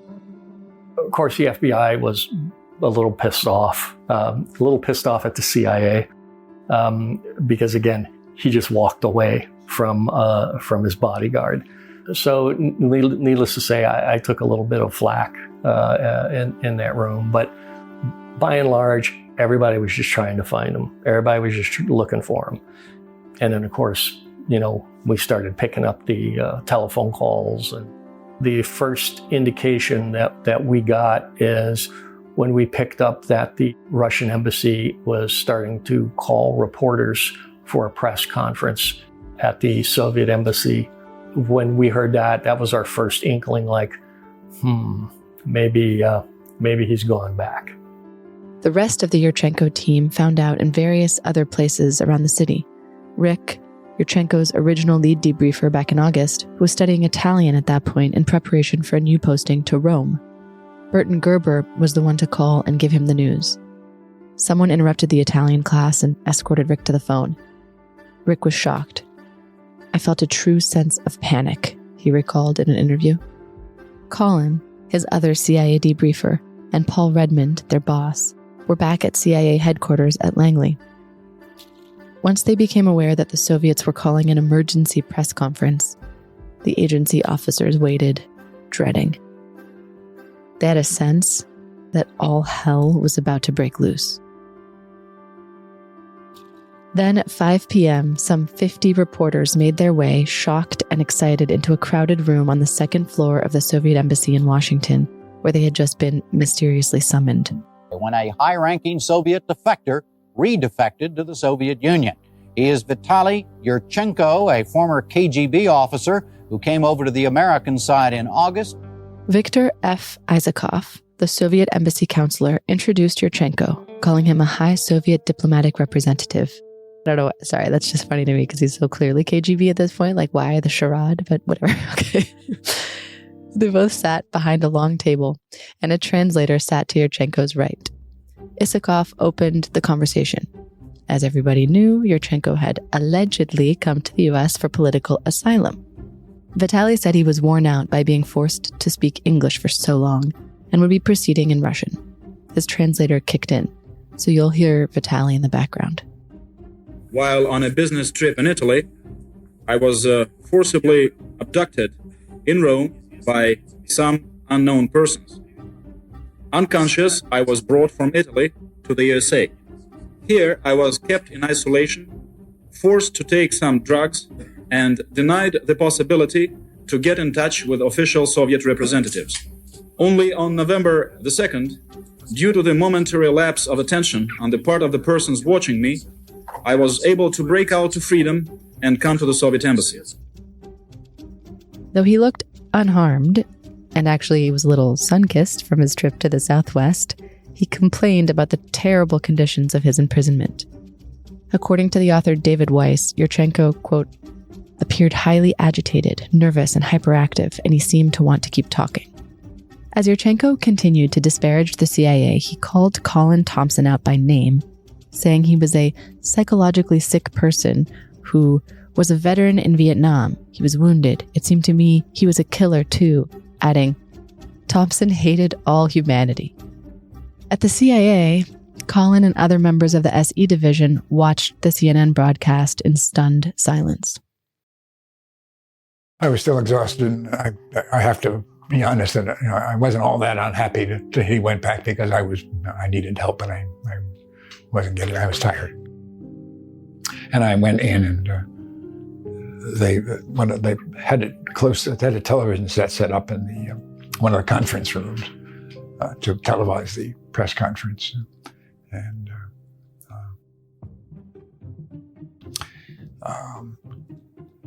everybody was very sympathetic, but I just sort of watched it and said.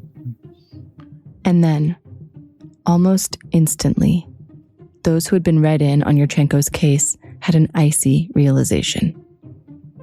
Yurchenko was using the Bitov defense. As a reminder, Oleg Bitov was a Soviet journalist who had defected to London, grown disillusioned, and then redefected to the Soviet Union, claiming he had been drugged and tortured by the British. Now, remember, Yurchenko had been on the jury at Bitov's trial after his redefection when he got back to the Soviet Union. And Yurchenko had just been explaining to his handlers that the reason Bitov wasn't murdered, among other things, was because of the propaganda coup he had represented, what with all the trash talking he was doing of the British. If Yurchenko was a real defector, he was playing the one card he thought might work.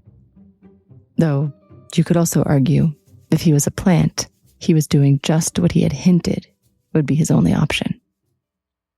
Colin remembers listening as Yurchenko quoted Bitov almost verbatim, and then immediately had a flashback to Yurchenko babbling about Bitov's case just a few days earlier. The key thing that we didn't pick up on, I didn't do it, Mike and Reed didn't do it, nobody did. Now I can say Yurchenko is rehearsing his story. Here's Paul Redmond. Bitov came into our brain that morning after he had buggered off, and Burton and I and probably everybody immediately said they'll use the Bitov defense. He used it all right, and he milked it for all it was worth. He told the story from Scottsdale where the guards made him sleep with his door open, calling the guard John, a fat, quiet, stupid, unemotional person only following the orders. He said the guard would yank out telephones. What was it like watching that? It was an embarrassment, to be honest with you. At first, there was a little bit of anger because, nothing he said in that press conference was true. He didn't get kidnapped. We weren't giving him psychotropic drugs. We weren't doing anything like that. I remember telling one of my colleagues, for entertainment, we had built like a 3-hole golf course on our compound at the safe house. And it was funny because Yurchenko could be very competitive. And so we had all these crazy rules, like, it was only a 3-hole golf course and we had one club. We had an iron and everybody had to use their weak arm with the golf club. And so I thought to myself, if making him play golf was torture, then yes, we're guilty. But it was, little things like that. It was we were pissed off. I was pissed off, but at the same time, I was a little bit embarrassed by one of the bodyguards being largely at fault for what was taking place. I watched that press conference on TV, and we all watched it. That was David Major, advisor to the president on matters of intelligence for the National Security Council at the time. Where were you? At the White House? The White House. That's what I'm talking to my boss. He says, he's a false defector. And I says, he's not a false defector. He's a legitimate defector. He just got depressed because we always have to deal with that fact that he get depressed. And he got depressed. He decided he's going to beat the system. Yurchenko claimed he didn't know a thing about anyone named Edward Lee Howard until he read the man's name in the newspaper while he was at his safe house. I guess even as a prisoner, he was allowed to read the news? I don't know. When a reporter asked where the safe house was, Yurchenko cheekily gave him step-by-step directions on how to get there and added that the place was guarded by 6 guards and a laser beam device more advanced than any prison. Almost immediately, there was a mad rush to finish clearing the safe house entirely and get everyone out of there before the press descended on the location. I do remember that we had to make a very hasty retreat out of that safe house because after the press conference, we had news helicopters circling the safe house. And unfortunately, the night before, we had a storm. And, it was a heavily treed area surrounded by trees. And this huge tree had fallen over the road to get out. So luckily we found a chainsaw inside the garage, and we used the chainsaw to cut up the tree and move it out. But we were scrambling to get everything out of the safe house and go. As the press conference went on, Yurchenko slipped up a few times. Though he said he was tortured and treated like a prisoner, he also said the CIA offered him $1 million plus a salary, but that he never signed the contract. As he watched the broadcast at Langley, Burton Gerber darkly mused that at least Yurchenko gave the CIA free advertising, $1 million reward poster for anyone who wanted to defect. By the time Yurchenko began rambling about how his guards would put their feet up on polished cocktail tables, Isakov announced the press conference was over. The State Department agreed to let Yurchenko leave the country so long as he would have one last meeting with them, so that they could be sure he wasn't doing any of this under duress. To their great credit, after that meeting at 6 p.m. on Tuesday, the State Department confirmed this was definitely his own free will and he would be allowed to leave the country. Yurchenko left the meeting, clutching his hands over his head in a victory sign caught on camera. A couple officers in the SE division really wanted to burn Yurchenko. Rick, Yurchenko's first CIA handler, had later recalled. By releasing the tape recordings that we had made during his debriefings, they would have shown that he hadn't been drugged and that he was having a good time telling us KGB secrets. But Gerber, much to his credit, said, no, let him go.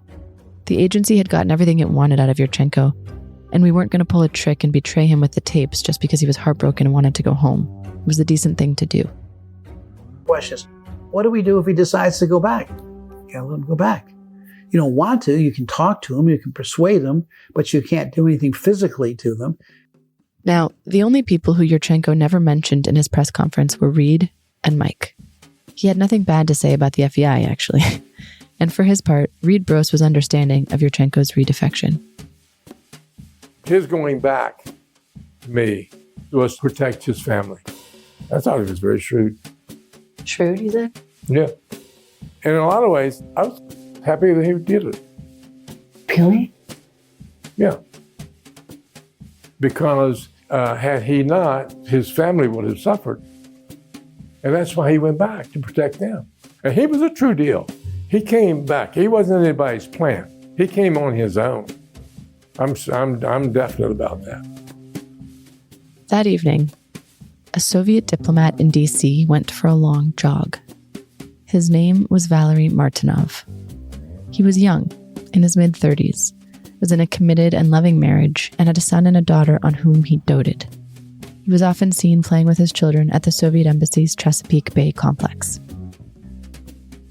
But Martinov had a couple of secrets. The first was that he wasn't just a diplomat. He was a KGB officer. And the second was that Valery Martinov was also working for both the FBI and the CIA as an informant. His codename was Pimenta. That day, Pimenta had just been appointed a special honor. His boss wanted him to accompany Vitaly Yurchenko back to Moscow as part of an honor guard. As soon as it was safe that evening, from a phone booth along his jog, he contacted his handlers. Was he in trouble? Paul Redmond was there when the call came in to Pimenta's CIA handler, Rod Carlson.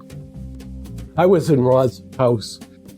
He handled Pimenta with the Bureau, and he was on the phone to Pimenta when Pimenta called him at home from some payphone, I guess, in D.C. and said, I've been put on this group. Should I go? What did he say? I guess we said, yeah, why not? Wow. I was there. We weren't thinking too clearly. What we should have automatically said is don't.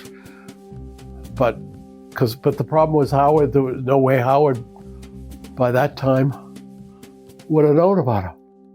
Edward Lee Howard, the American mole Yurchenko had first revealed to his debriefers, the one who'd been responsible for blowing the covers of so many victims so far of the Year of the Spy, he hadn't had access to Pimenta's file.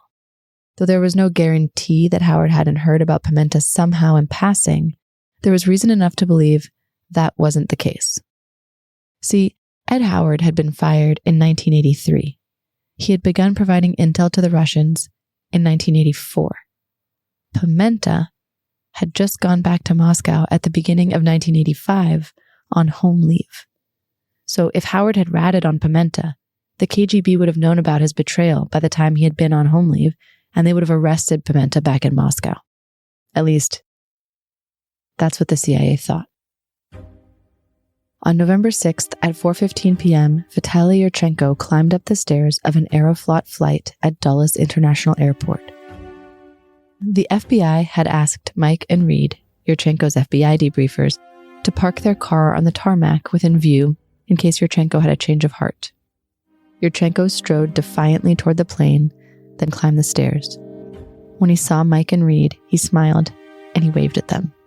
Cameras clicked, and that shot of that wave graced the cover of Newsweek. The magazine had cropped the image to a close-up of Yurchenko's face, but in that same photo, in the wider shot which Reed gave to me, you can see several men trailing behind him on the steps up to the aircraft, his honor guard. One of those men is Pimenta. He looks unworried. Most people assumed that as soon as that plane landed, Yurchenko would be whisked away and quietly executed. They thought that the KGB would have accepted his ridiculous Beethoven defense for the cameras here in America, but that once they had him squarely on Soviet soil, he'd meet a different fate. Instead, it was Pimenta who was escorted away when they landed. He dropped out of contact immediately upon return to Moscow. It was as if he had disappeared into an unsettling mist. Vitaly Yurchenko, on the other hand? Vitaly came home to a hero's welcome and a medal. Mr. Yurchenko, said the deputy chairman of the KGB, Your bravery, your courage, and your determination earned you this decoration. Even those who firmly believed Yurchenko was the real deal had to look at all that pomp and circumstance and wonder, had the US been duped somehow?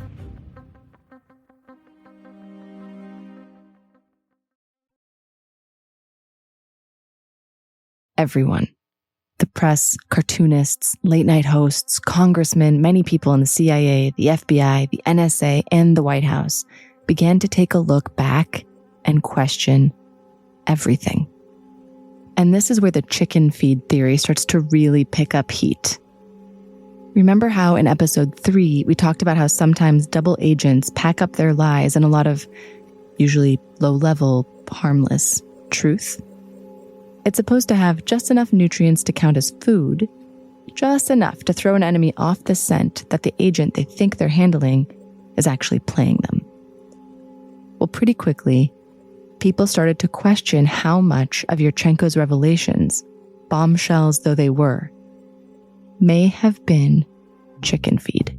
I mean, now, we do quickly get to the question of what is really going on here, because, the two main spies that were identified and that we chased as a result of Yurchenko's revelations, there was a man named Edward Lee Howard, who had trained to go to Moscow and was then fired by the CIA. So he is what would be called in CIA terminology a spent agent, right? The Soviets have recruited him. He has provided information. He has told them everything he knows. Pelton is also a spent agent. Another guy who they've gotten what they can out of him. They've paid him the money. Services rendered, contract complete. Paul Redman dug in further. Yurchenko had been the deputy head of the department that ran spies against America. Were those two moles the best he could do? I do know at some point, probably early on, after he left it, I said, he didn't give a shit. Excuse my expression. But he didn't give us anything. Explain why you say that. Okay, what did he give us? He gave us Ed Howard, who was no longer active and had no more asset. He gave us Pelton, lead to Pelton. Pelton long gone, no more access. And my recollection was, I don't think he ever gave us anything else that amounted to a goddamn. And I don't remember what else he gave us, but we didn't catch any real spies and he was in Directorate K in the Washington residency, or in the line KR in the residency, that's the branch in the residency, and in Directorate K in the KGB, in the American stuff. So on balance, if I had to bet now, I would say he was sent. And here's Joe Augustin, a CIA officer who for several years was the head of CIA defector resettlement. Though he didn't work on the Yurchenko case or ever meet Yurchenko, he reflected on the story. When I look at Yurchenko, he spent 25 years in the KGB.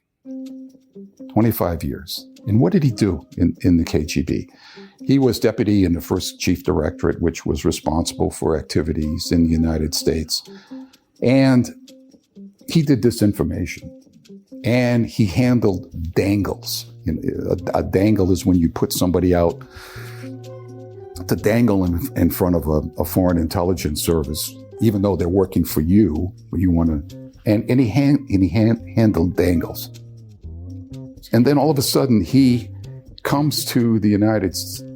He walks into Rome and volunteers his services, and gives up two insiders, Ronald Pelton from the NSA and Edward Lee Howard, who in my mind were already compromised.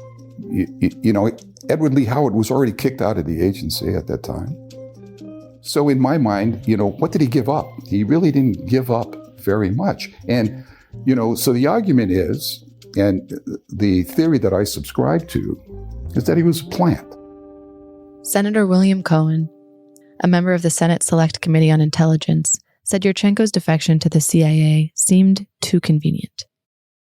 Senator Malcolm Wallop, another member of the committee, said Yurchenko was a plant. He said, quote, "I would be stunned if there were any other explanation. He's been in the KGB all his professional life. He knows what they do to traitors. Meanwhile, though, Yurchenko's debriefers were still adamant to me that the intel he gave was too big to be chicken feed. And Reed Brose, his FBI debriefer, argues that the public and most of Congress at that time was basing its opinion on incomplete information since most of the real details are still classified. Compared to other defectors that you had worked with or other people in the counter-espionage division, how much information did he give compared to others? I think he had the most information. I think what he gave was very, very helpful. He gave us some good stuff. Is there anything that he told you that sticks out to you as like, because a lot of the arguments on the CIA side is that some of the information was confirmation of stuff, but it wasn't new. Do you remember anything he told you that was really new? I think that's their prejudice, because they got skunked, is what I call it, because he was able to.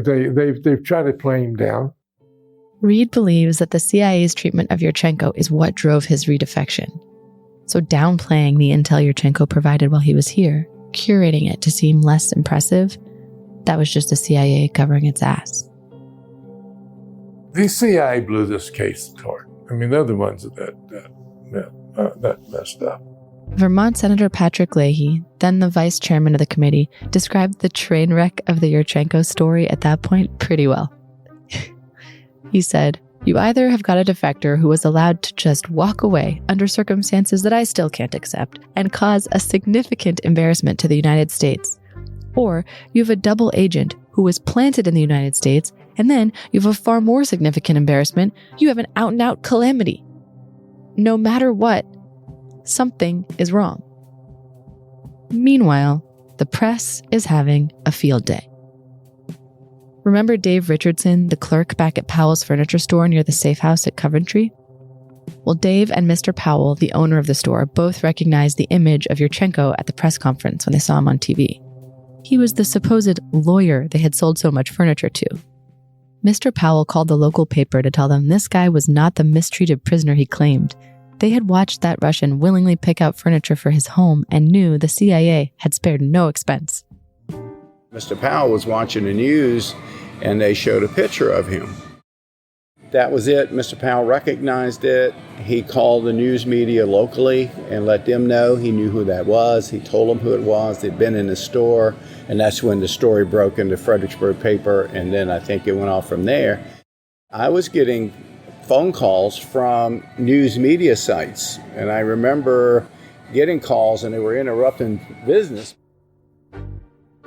The press also found out about Valentina. The Soviet consulate denounced the story as dirty lies, aiming at spoiling Soviet-Canadian relations. It said the LA Times article that broke the news was an insult, quote, to all Soviet women who stay abroad with their diplomat husbands. Au Pied du Cochon, the restaurant where Yurchenko ate his last meal, got besieged by reporters and TV news vans. Soon, the restaurant began serving the Yurchenko shooter made of vodka and Grand Marnier. Naturally, it comes with a twist. The press, of course, much like many in the intelligence community and even in the Oval Office, were reeling to figure out what the actual hell was going on. Depending on which article you read, what day, a new tiny piece of information seemed to be held up as proof that Yurchenko either was or wasn't a double agent. My favorite article from that time period came from Dale Russakoff at the Washington Post, who basically just thought, screw it, let's just write both versions of this thing and let the public decide. The title was, "In Yurchenko Case, Truth Remains a Covert Factor." Here was how her article began. On August 1st, Vitaly Yurchenko slipped into the U.S. Embassy in Rome with one goal. He wanted a new life. Frustrated by a stagnant spy career in Moscow, despairing over failed relationships with his wife and son, lovesick for a Russian mistress in Canada, he would disappear and secretly defect to the country most eager to buy what he had to sell. Or On August 1st, Vitaly Yurchenko slipped into the U.S. Embassy in Rome to set off the most dazzling sting operation in modern espionage history. Reeling from the recent defections of key Soviet agents to the West, infuriated by American gloating, desperate for an intelligence coup of its own, the Soviet government would plant Yurchenko as bait in a trap timed to snap shut before a worldwide audience, turning U.S. exhilaration to embarrassment. Which version is true? I loved this opening so much that I just had to get a hold of Dale. Hello? Hi, this is Julie Cohn. Is Dale Russakoff there?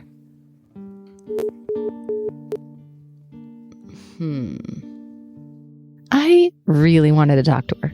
I had some chips and contemplated if it would be rude to call back. Let's try that again.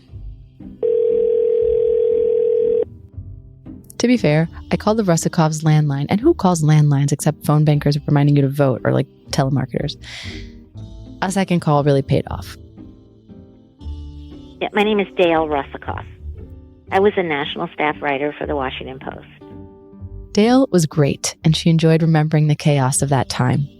I just remember that everybody was watching that press conference and riveted to the television, and he was so confident. He was like a showman almost, is the way I remember it. And you just had to believe that he really was, he really had defected and redefected, and he was just so good at this. He was such a great spy that he was pulling this off, and he was convincing everyone. And then the more I reported, the more it was impossible to know which narrative was true. And I just remember talking to David Boren, who I think was the chairman of the Senate Intelligence Committee, and I remember him saying he had no idea what had happened, which story was true. He said you could argue it round or you could argue it flat. I asked her how she decided to structure the article the way she did. I remember I talked to my editor about this, and his name is Bob Kaiser. He was at the time the national editor of the Washington Post, and he had been, a major Moscow correspondent for the Post years and years earlier.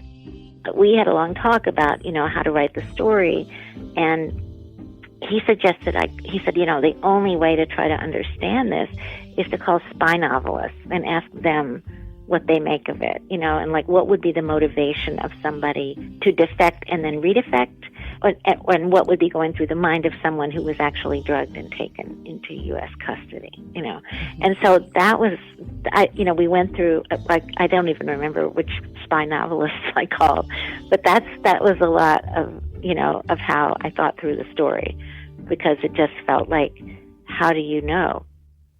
This is a mystery, Wow. And so to get a sense of it, you talk to the people who sort of live in this world in their build these stories for a living. Yeah. Well, because they were, they could look at these facts and come up with two different storylines based on different human motivations that might have been in play, and knowing, the world of spies. And it was just really, it was such a fun way to think about a news story. Guys, the Yurchenko story was so out of this world that the best way for journalists to wrap their head around it was to turn to fiction writers. The President of the United States kept up to date with the debate.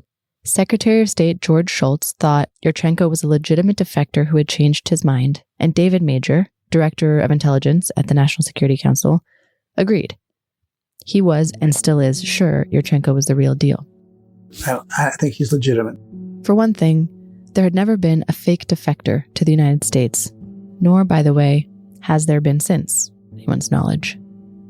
The reason is that it's far too risky to send a plant deep into enemy territory where anything can happen, especially if they have such a high rank as Vitaly Yurchenko.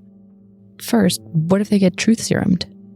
Second, it's hard to live a lie under close inspection for hours and hours of debriefing. Most plants, they pretend to be double agents. They're still working for the KGB and only meeting their American handlers for a quick brush pass or short meeting.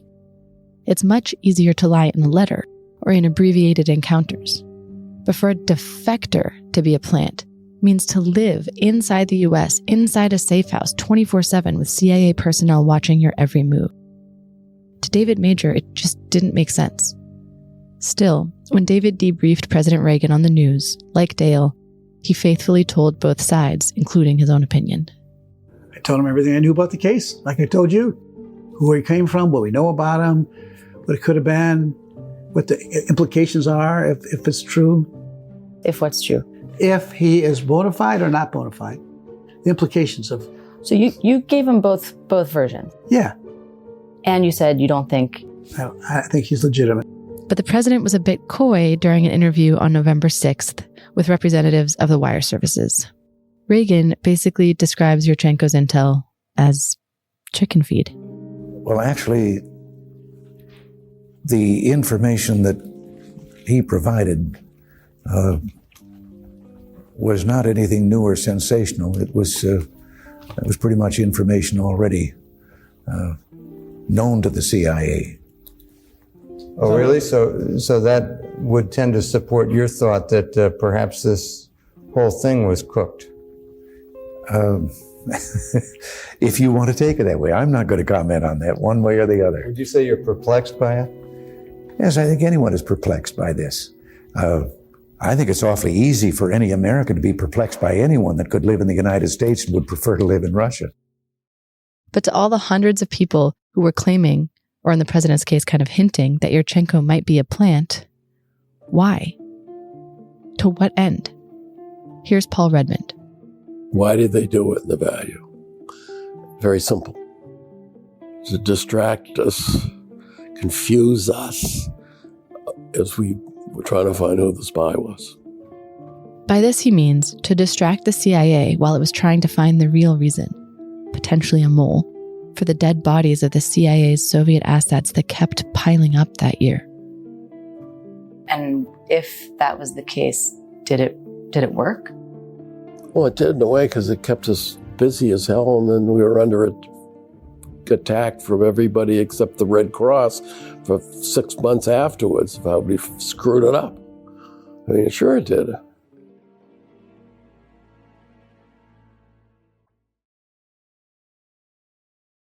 The press, White House, and Congress were trying to get to the bottom of things. What the hell had gone wrong? There was a large White House investigation led by Reagan's newly appointed Foreign Intelligence Advisory Board. And there were Senate hearings after Senate hearings after Senate hearings.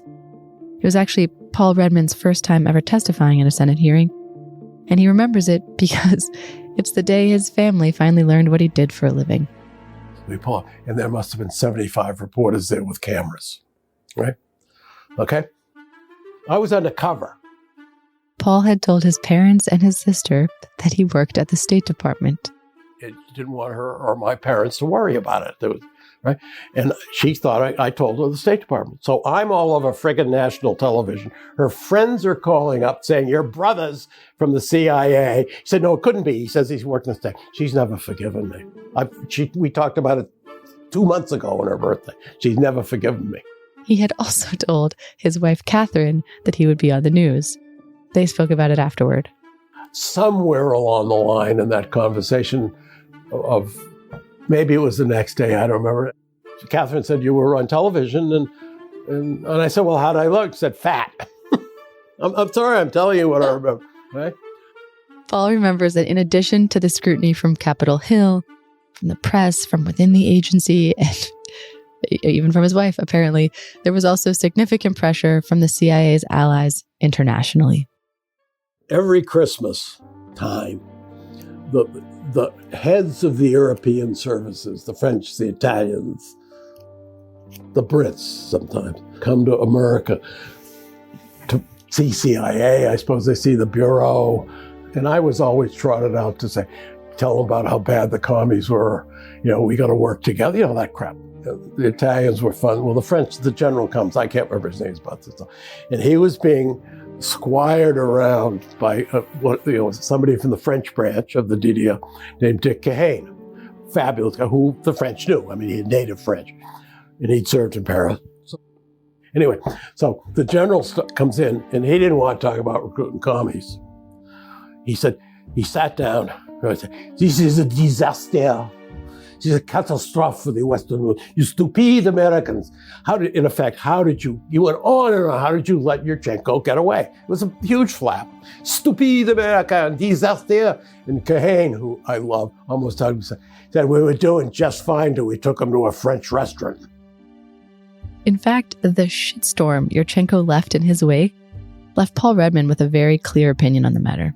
If you want my bottom line on Yurchenko, you can use it. He was much more of a bigger pain in the ass, ultimately, than he was worth. You can quote. The plus side of that pain in the ass, though, was that he had caused an in-depth look at the way the CIA handled defectors, which was flawed, and triggered reform of the process. Here's Joe Augustin again, who for a time ran something called the National Resettlement Operations Center, or NROC. In fact, just an interesting tidbit that probably very few people in the world know, the reason NROC was created as a center for resettled defectors is because of Yurchenko. We didn't have a center before 1985 that dealt with defectors. NROC is so secret that for decades the existence of the organization wasn't even known until Rachel Maddow broke the story in 2019. NROC was set up because after Yurchenko, it became clear that the type of people needed to help acclimate someone to a new life in a brand new world are not the same kind of people that want to be case officers. Remember, Colin Thompson wasn't a defector resettlement guy. He worked in counterintelligence at the SE division, and he got assigned to the Yurchenko case. We didn't have people who wanted to handle defectors. Because if you're a hotshot case officer, the glory is in the chase, right? You want to go and you identify somebody, you spot and assess and develop somebody, and you want to recruit that person. That's really the fun part of being a case officer. The adrenaline's flowing, you want to get that recruitment. After that, and the person defects, and now you're handling some, CNN called them washed up spies. How much fun is that? And so my point is, we didn't have the kind of trained, well-prepared, skilled case officers. And it's no offense to the case officers, because they did their job incredibly well with what they did. But handling defectors is a whole different ballgame. How do you keep them happy? How do you keep them satisfied? How do you talk to them about what their life is going to be like? Defector resettlement officers must have empathy and patience. On staff at NROC now are psychologists, psychiatrists, language teachers, and lawyers. As a result of Yurchenko, every resettlement team must have an officer that is fluent in the defector's native tongue. The CIA was getting grilled from every angle, and even within the agency's walls, there was also a rapid-fire game of finger-pointing. And most fingers pointed to Colin Thompson. Here's Ronald Kessler, author of Escape from the CIA, a book published in 1991 about Yurchenko's time in the U.S. Though he called Colin honorable, and though he enjoyed his time interviewing Colin, he believes Colin deserves the blame.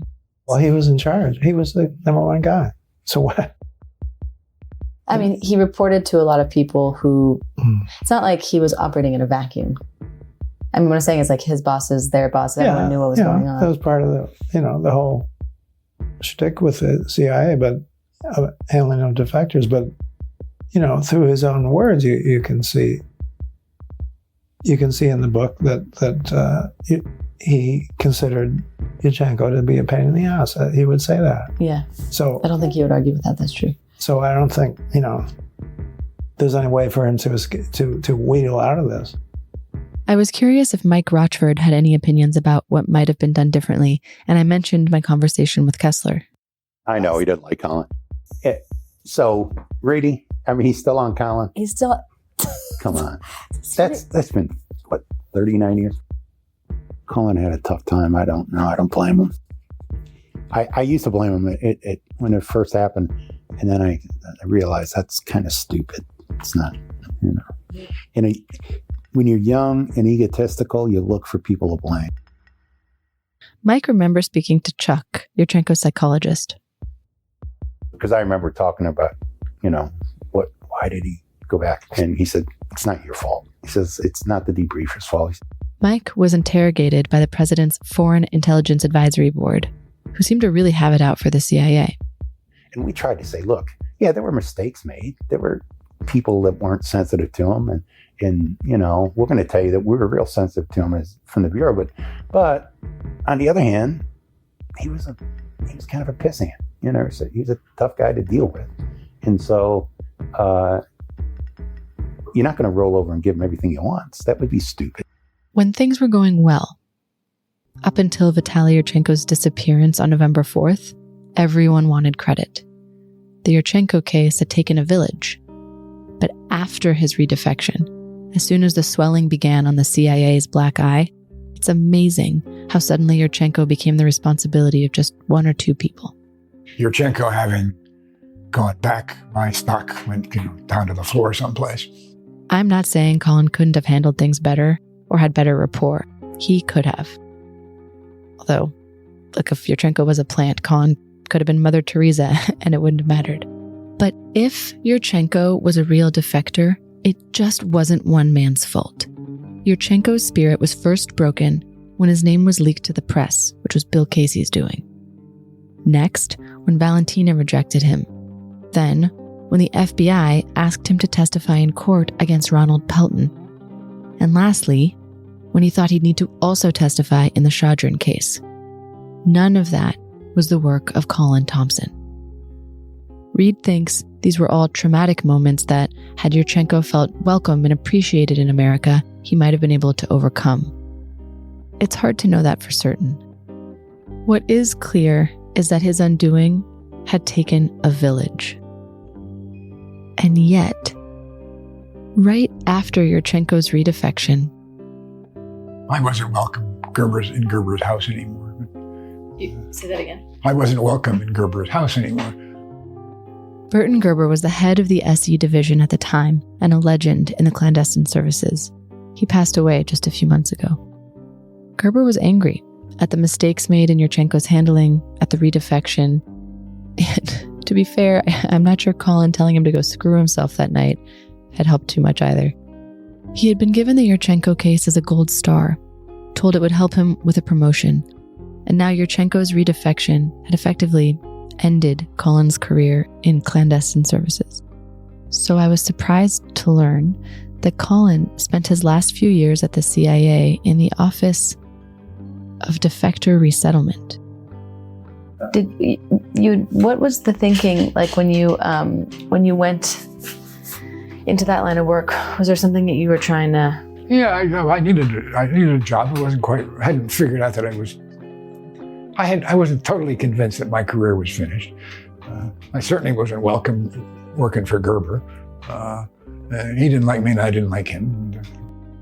So I went there and I was welcomed there. Was there a sense of like proving something or kind of, I don't know, was there a sense of sort of paying back or showing people who had misjudged you? Yeah, there was something to that. Yeah, absolutely. Yeah. And more to myself, saying, I don't really care what they think, which I didn't really. But I said, I can do it, and I'm going to prove to you I can do it. And I did. As chaotic and painful as the political and personal fallout had been from Vitaly Yurchenko's redefection, if you can believe it, there was, in the weeks after his departure, something far more horrifying that began happening deep inside the Soviet Eastern European division. Though it had seemed that Yurchenko had solved the big question mark of the year of the spy deaths when he had named Ed Howard as the mole, and to some extent also Ronald Pelton, after Yurchenko redefected, the bodies kept falling. Pimenta's wife, Natalia Martinova, had received a message. It said her husband had injured his leg, that he would need emergency surgery, and that the family would need to come back to Moscow immediately. Paul Redmond felt a sick feeling in the pit of his stomach. They had let Pimenta go home, and now it looked more than ever like he was never coming back. They were right. Yurchenko's redefection had helped create an excuse for the KGB to arrest a man they had somehow recently learned was an informant, a man Howard hadn't known about. Once home, Pimenta had been arrested, interrogated, tortured, and executed by firing squad. His wife had no idea about his work for the Americans, but learning he was being charged with high treason when she returned to Moscow didn't change her feelings for him. She still looks at their time in America together with their children as the happiest of her life. Then, a lieutenant colonel codenamed Fitness got called to a last-minute conference in East Germany. He, too, was never to be heard from again. In December, the CIA lost touch with a GRU colonel codenamed Accord, and a KGB colonel codenamed Million. In all, 5 CIA Soviet assets disappeared before January of that year. The only thing more grisly than inexplicably watching one after another prized agent being kidnapped and executed was that neither mole that Yurchenko revealed could have known about many of them. Fitness, for instance, had volunteered his services to the CIA in April of '85, after Howard had already been fired. Fitness worked in West Germany, and he told his handlers that the KGB was developing a mini-bomb campaign. They were targeting places most frequented by Americans, restaurants, malls, etc., with the plan to set off small bombs there, kill some innocent Americans, and blame the bombs on German terrorists, Baader-Meinhof or the Red Army faction, to sour U.S.-German relations. It wasn't clear yet whether his intel was real, but a few days after Yurchenko defected, Fitness's wife was told her husband had slipped on ice, and she and their children would need to return to Moscow.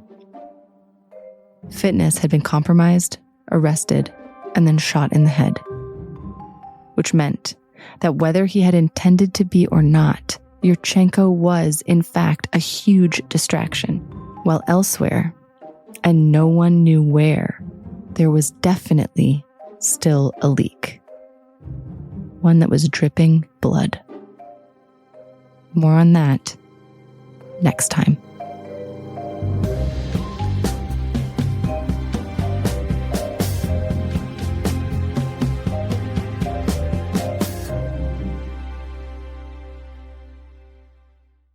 The Redefector is a production of Waveland. I'm Julie Cohn, and I wrote and created the series. Jason Hoke is the executive producer, and he also produced and edited the series. Shane Freeman is our sound engineer. Additional production assistance provided by Leo Culp. Music by Robert Ellis. If you love the series, please make sure to leave a review and to tell a friend. Follow Waveland on Instagram at Waveland Media for more information on this series and more. Thanks for listening.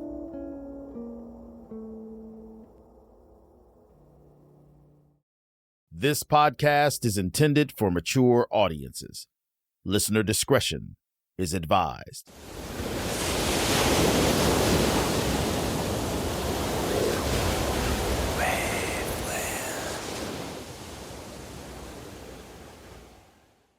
Well, hello. Welcome to this bonus episode. I'm very excited because if you're here, it means you really like the story. Great. Me too. Let's get into it. So to recap, Vitaly Yurchenko had redefected back to Moscow. Almost immediately, the CIA was besieged with finger-pointing and inquiries, investigations, and Senate hearings. And at the same time, in newspapers and magazines, in closed-door sessions of Congress and inside the halls at the CIA, people passionately debated whether or not Vitaly Yurchenko was a plant from the very beginning. And while all that was happening, unbeknownst to almost anyone, except for a tiny handful of people in the Soviet Eastern Europe division, more prized CIA assets, human beings the CIA had recruited and worked with for years, continued to ominously disappear. Over the first several months of 1986 alone, there was Cowell, a gruff cop in Moscow working for the domestic arm of the KGB. There was Eastbound, a radar scientist. There was Top Hat, Jogger, Median, Gauze, And though the CIA didn't have confirmation at the time, the reality was as bad as they feared. All of them were arrested, imprisoned, and tortured, sometimes for months on end. After their nightmarish interrogations, these men, who knowingly risked their lives to help the CIA, were then executed. Sometimes they were murdered by firing squad. Other times they were led to a windowless cell and shot in the back of the head at point-blank range with a wad of cloth in their mouth to mitigate the blood spatter.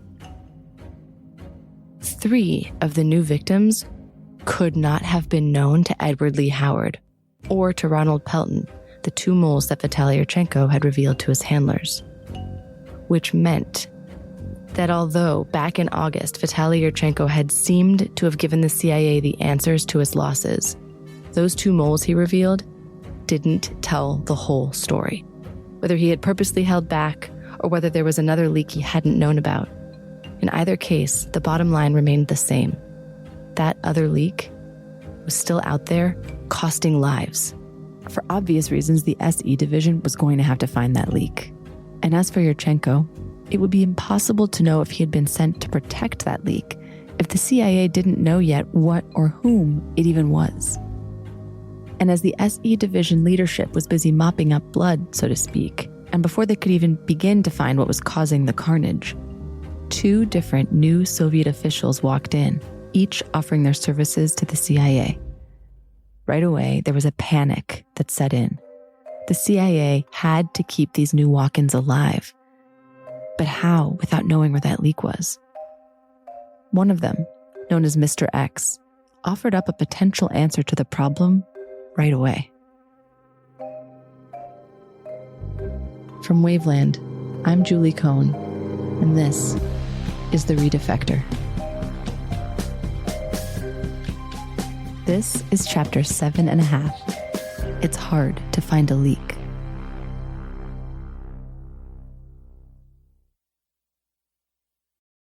Mr. X, one of the 2 new Soviet walk-ins, had handwritten a letter delivered to the home address of a CIA officer in Bonn, in what was then West Germany. The CIA chief of station in Bonn had alerted headquarters at Langley about how in his letter, Mr. X implied that the KGB had found access to the CIA's secret cable traffic. If Mr. X was right, the KGB had been monitoring the CIA's communications. It seemed that might be how they had been able to find out which Soviets were helping the CIA, because they had simply been able to read all about it. Here's Paul Redmond remembering the day Langley got the news about Mr. X. I'm quietly sitting in my office as head of SCCI. So the phone rings. And it's Margie Griner, Claire's secretary. And she said, "You better get up here right away." And I could hear screaming in the background. Claire George at the time was Deputy Director of Clandestine Services at the CIA, aka Paul's boss's boss. So Paul heads over to Claire's office. And I walk in. He's screaming. Take the Concorde, charter a fucking plane, get over and tell that blankety blank goddamn effing mothering fool, whatever, and I'll explain what it was. And then I walk in and he said, "Get over there." I said, "Where the fuck do you want me to go, Claire?"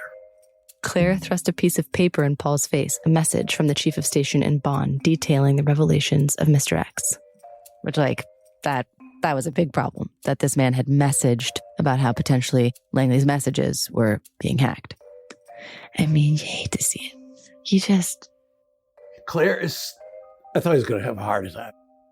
This chief of station quite possibly just put this new walk-in's life in immediate danger.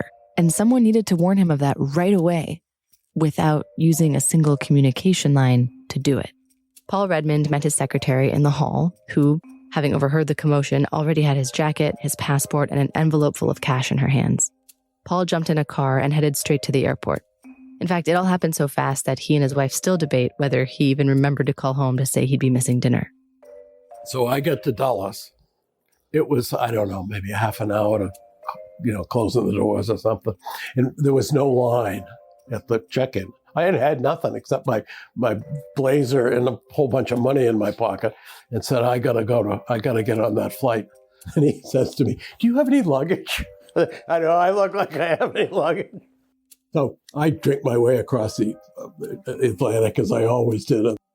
Then he landed at dawn, and because he missed the train into the city by minutes, he flagged down a cab for a $400 long-distance ride to the embassy, which also housed the CIA offices, as quickly as possible.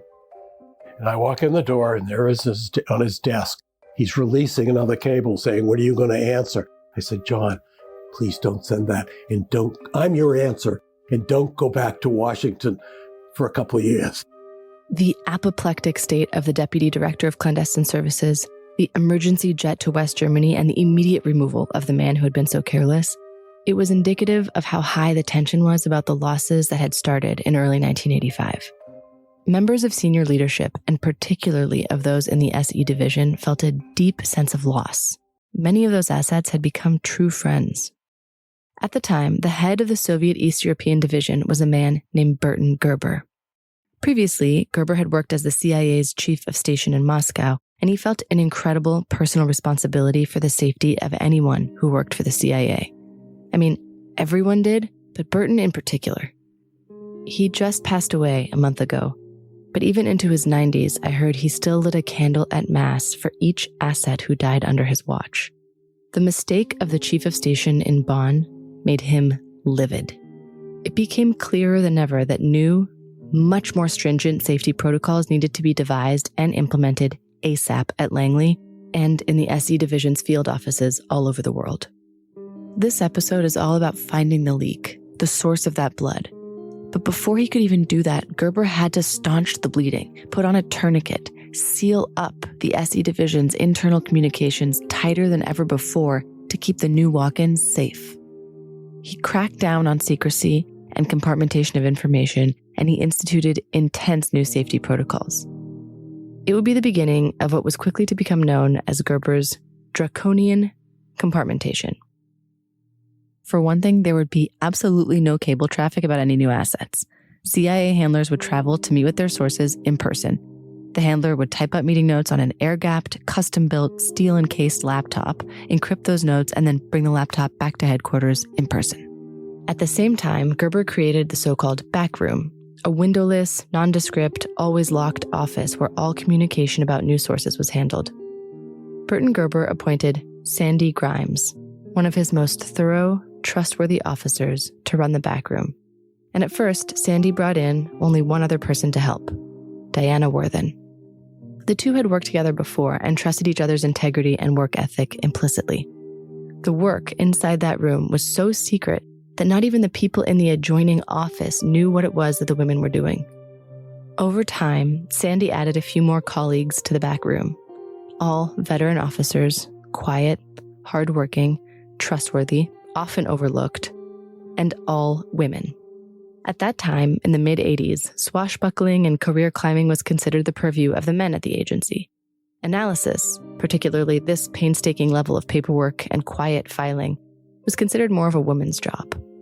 And that sexism had been worse a decade or two earlier, back when almost all the women who worked in that back room had been hired. Like, when Sandy joined the CIA in 1966, she spent the first 4 years of her career typing or cutting and pasting unclassified maps. It was during this period, she wrote, we learned that college degrees, foreign languages, and professional testing aside, we were clerical employees. In other words, the CIA's female staff, they hadn't stayed on this long for the glory or the big-time promotions. They believed in the work, and they had learned to keep their heads down and stick together. They trusted each other. And that all-female backroom, it worked.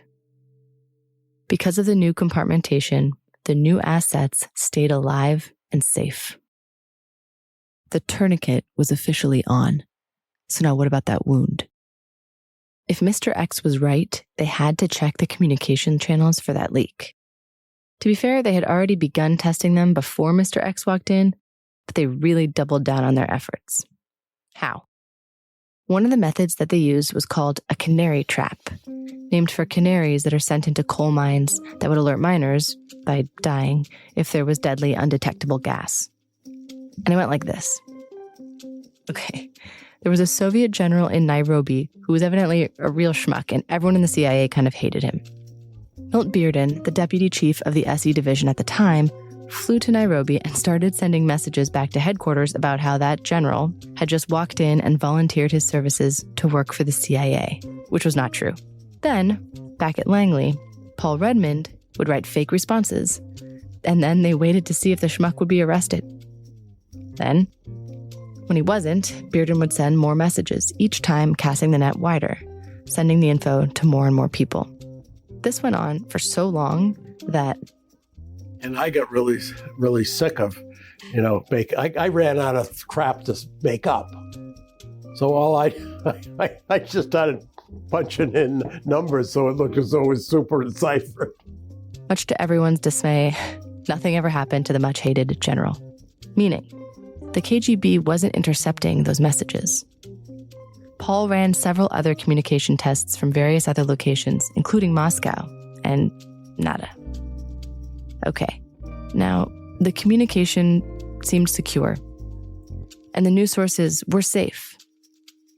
But as feared, operations and assets that were run before the draconian compartmentation, those people that were locked into that leaky hull, they kept getting compromised. One of the most devastating losses that occurred that year was of an asset named Dmitry Polyakov. Polyakov was arguably the most important KGB source the CIA had ever run. Sandy knew Polyakov well and had worked with him for decades. Her health prevented her from taking part in this podcast, but she gave us permission to use past recordings of her. The following is from a lecture she gave at the International Spy Museum in Washington, D.C. July 7th, 1986. GRU General Dmitry Polyakov is arrested in Moscow one day after his 65th birthday. We have over a 20-year history with him, and we considered him the crown jewel in CIA operational history against the Soviet target. And on a personal note, more than half of my career was intertwined with this case, beginning from the second month after I joined the agency. Dmitry Polyakov took almost no money for his decades of work for the CIA. Instead, he had been risking his life because he thought the Soviet Union was ruining Russia. Now, here's what's crazy. Even after they knew they didn't have a technical penetration, even after Polyakov's death, and despite the staggering losses both before and immediately after Vitaly Yurchenko redefected, there was, within the CIA, hesitation to admit that those deaths might have been caused by a traitor or mole in their midst. It didn't mind admitting that there was likely some kind of leak somewhere, but the CIA didn't want to believe it was being betrayed by one of its own.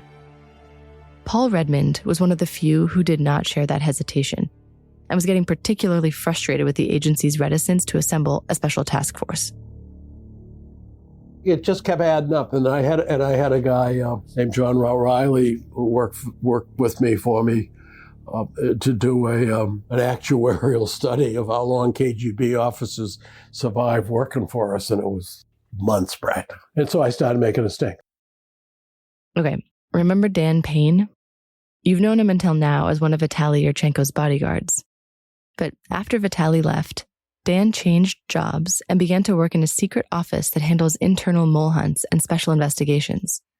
His first big job, post-Yurchenko, was being assigned to the very task force created because of Paul Redmond's stink. Frankly, it was Paul Redmond who started the whole thing. Paul Redmond wrote this memo, which subsequently became known as Something's Wrong in River City. Basically, Paul had written like a page and a half memo, and it wasn't even like a formal memo. It was like Paul putting notes on a piece of paper that said, all of these things happened, and there's got to be an explanation for this. And I believe the explanation is there's a spy here, and we got to start taking a look at it. We got to start pulling together a team of people to start looking at it. Paul basically penned a temper tantrum in letter form.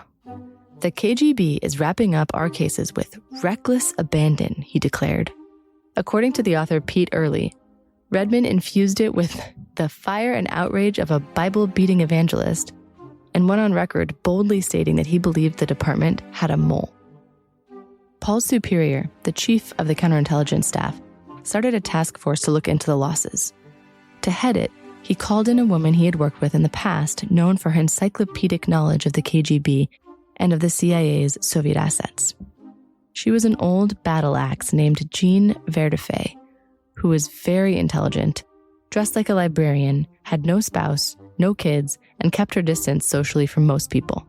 You couldn't butter Jean up, and nothing got past her. In The Sisterhood, The Secret History of Women in the CIA, author Liza Mundy describes Jean as a spiritual descendant of the wartime women of World War II, astute, well-educated, and long consigned to jobs well beneath her. She resembled Agatha Christie's Jane Marple in that, as a woman of a certain age, people underestimated her keen intellect and shrewd assessments. Jean returned from an assignment in Africa and came back in October of 1986, a full year after Vitaly Yurchenko had redefected. Her task force was primarily an analytical investigation, trying to find commonalities in the losses. Jean didn't want to assume the culprit was a mole and miss what might be the real problem. They did, in fact, look into some human candidates, but the task force found 44 different possible ways other than a mole that the information could have been leaked. They wanted to let the facts lead them to the answer, not assume that the answer was a mole and look for the facts to prove it. In Paul's frustrated eyes, though, what that meant was that the task force was trying to boil the ocean for a cup of tea. And after years of hard work, Jean's task force got nowhere. The end. No answers were ever found. Sorry, can you imagine? Worst podcast ending ever. No, the CIA would eventually find the cause of that leak, and that would eventually shine a new spotlight on the Vitaly Yurchenko case. But it would take 9 years. 9 years to find the serial killer behind all the 1985 and 86 murders. A lot of people, especially those who don't know the full story, blame the CIA for shoddy or lazy work when they hear that it took the agency 9 years to find the leak behind the losses. But that's not the case. Laziness or lack of hard work is not the reason for the delay. But there are 3 main reasons that did cause the delay that I want to tell you about, because later on, these 3 reasons will provide extremely critical context for evaluating Vitaly Yurchenko's legitimacy. The first reason is the ghost of a man named James Jesus Angleton. You heard that right. The second is the Soviet deception machine, one this country is unfortunately still dealing with today. And the third is some geopolitical drama that was going on in the world at the same time that would pull focus away from solving the mystery. To be clear, there are more than 3 reasons why it took so long, and there are some fascinating books to read on this time in history that delve into dozens of factors. I do not want to understate how hard it is to search for a leak, especially one you don't know is a mole. It's a true needle in a haystack situation that takes thousands of hours and lots of dead ends. But for big picture purposes, I've boiled the reasons down to the 3 that stand out most to me. First, the ghost of James Jesus Angleton. Who is this guy and why is he haunting everyone? Here's John Cipher to answer the question. You met John a couple of times, but I know it's easy to lose track of names, especially when they all sound similar and you can't see any of their faces. John Cipher had a 28-year career in the CIA's clandestine services. He's the guy that I met because I was writing a movie for him. And he served as a lead instructor in the CIA's clandestine training school. So the head of counterintelligence inside the CIA for like 20 years, from the early to mid 50s until 1970s, was this guy, James Jesus Angleton, who had worked during World War II for the OSS. I think he was a Yale graduate, sort of poet, an odd sort of duck, but he during World War II worked a lot with British intelligence. They were sort of like the British and Soviets for years had been involved in espionage and spying. The US was sort of new to it. James Angleton was a brilliant, eccentric spy catcher. He had Coke bottle glasses and avidly tended to a hothouse of rare orchids in his spare time. As a young man starting out, he had come to admire one of his British counterparts, a man named Kim Philby, who helped school Angleton in the spy trade. So much so that Angleton even took to wearing the same cool Homburg hat as his idol. Kim Philby was a mentor and influence on Angleton. The problem was, Philby had been a Russian spy since he was in college at Cambridge before he even joined MI6. His entire career, he had been funneling intel to the Russians that cost thousands of lives. This guy rose through the ranks until he was head of counter-espionage for MI6, and the whole time he was lying to everyone, including his star-eyed and very clever protege, James Angleton. Then, after over a decade of Angleton and Philby being friends, a Soviet spy named Golitsyn defected to the US, and one piece of intel he revealed implied that Philby was a spy.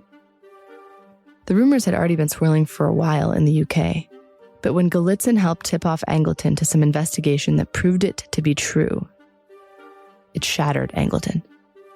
I mean, can you imagine? They would have had long, alcohol-laden lunches together, and Angleton would be sharing intel and discussing cases with this man that he assumed was an ally, a friend, and learning his old idol was a genius con artist who had duped him from the get, demolished his trust in anyone other than Golitsyn, whom he then trusted maybe too much. Because after he had been here a while, Golitsyn started to feel his relevance fading, and so he started to make stuff up, basically. But Angleton kept listening to Golitsyn and his theories. Golitsyn told Angleton that the CIA had a mole, whose name he thought started with the letter K. And he also told Angleton that anyone who defected after him was probably a fake, sent by the Soviets to deceive the CIA. Angleton tore the agency apart looking for this K. Now, what happened is Angleton became almost too, interested in him and believed him too much, and became called, I think, the Hanatal investigation. And in the process, it became almost sort of this crazy view. He didn't trust anybody. He was worried that there was a spy inside.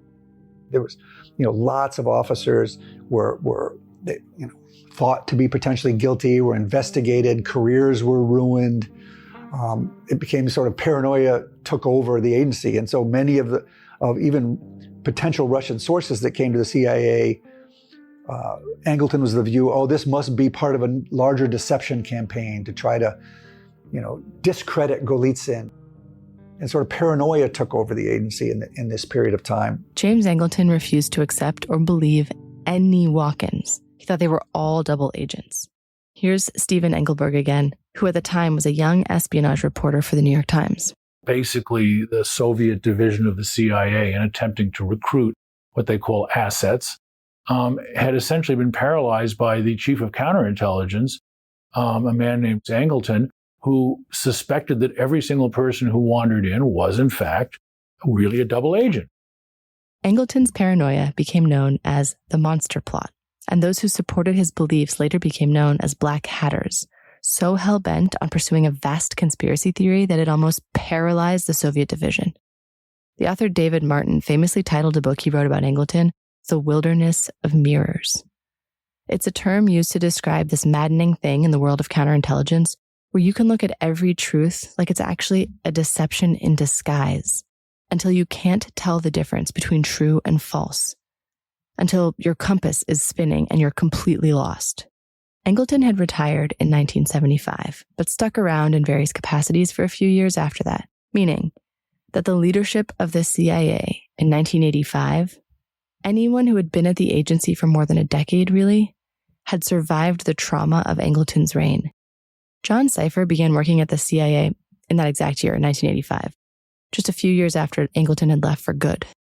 So there was a view by the time I came in that we can't do this again. We can't tie ourselves in knots. We can't distrust everybody inside the agency. We have to use security. We have to prepare our officers. We have to trust our officers. And we can't, turn away every potential source because we think it's part of some crazy monster plot. And so a lot of that has an impact on what happens with these follow-on mole hunts and Yurchenko and people after that, because there was sort of a view that if if we believe that we have moles inside all the time, it's actually more damaging to us than, investigating, the information that comes to us. Now, Jean's task force had a lot working against it. It was underfunded. She was given an empty room with only a typewriter in it, and it was understaffed. But Paul Redmond thinks that Angletonian PTSD is the main reason the task force got nowhere. Because a lot of older folks at the agency, not just Jean, but also Gus Hathaway, the chief of counterintelligence at the time, or Claire George, or Burton Gerber, they were all scarred. They got absolutely nowhere because they didn't look at the people. And the reason 40 or 50 years later, I'm convinced they didn't look at the people, was Angleton and the people like Gus personally observed the horror of the Angleton time where people's careers were ruined. Everything was, black. They controlled it. And Angleton, it was convinced people were spies. And Gus, and to some degree Burton, were psychologically disinclined to, I'm convinced later, disinclined to go down that road again. Dan Payne served on that original task force. He views this slightly differently than Paul and Stephen, but acknowledged that a full mole hunt was never undertaken. Yeah, I don't know. I don't know that I agree completely with Paul on that. So I think there was certainly a reminder of Angleton, and there was a desire to make sure that we didn't make Angleton's mistakes. Because Angleton went into, and I know because I read the original monster plot, and I read, a lot of his investigations and the cleanup that took place after. And Angleton was somebody who simply operated on theory and then looked for things to support his theory and disregarded evidence to the contrary. And so I think the goal was, we can't make that mistake. We have to take a look at this and really look at it from a, kind of a zero base review. What are the possibilities? And then go where the evidence took us. So I wouldn't say it hindered us. I would say it made us aware of the mistakes in the past and not to fall into those traps. Would we have liked it to have been something other than a spy? Of course. Who wouldn't? It wasn't that they didn't look at any people, Dan said. For instance, the task force found that every single compromised operation except for one was on paper in Moscow Station. So as a result, Dan and his team wound up interviewing every single CIA employee who worked in Moscow. In the end, though, after months of careful interviews and investigations, everyone checked out. But he acknowledges that that's very different than running a mole hunt. I would say probably that we didn't put as much effort as we should have in looking at individuals who had access. We should have spent more time actually investigating those individuals. But I mean, there were things that we did do even then. Like one of the things that we did was anybody in the Soviet East European division that had not been polygraphed since 1985, we started running them through polygraph. It wasn't like we were not doing anything. We didn't have a suspect list that we were going down and trying to identify or clear specific people down that list. Paul would say it was fears of reopening the wounds of the Angletonian era.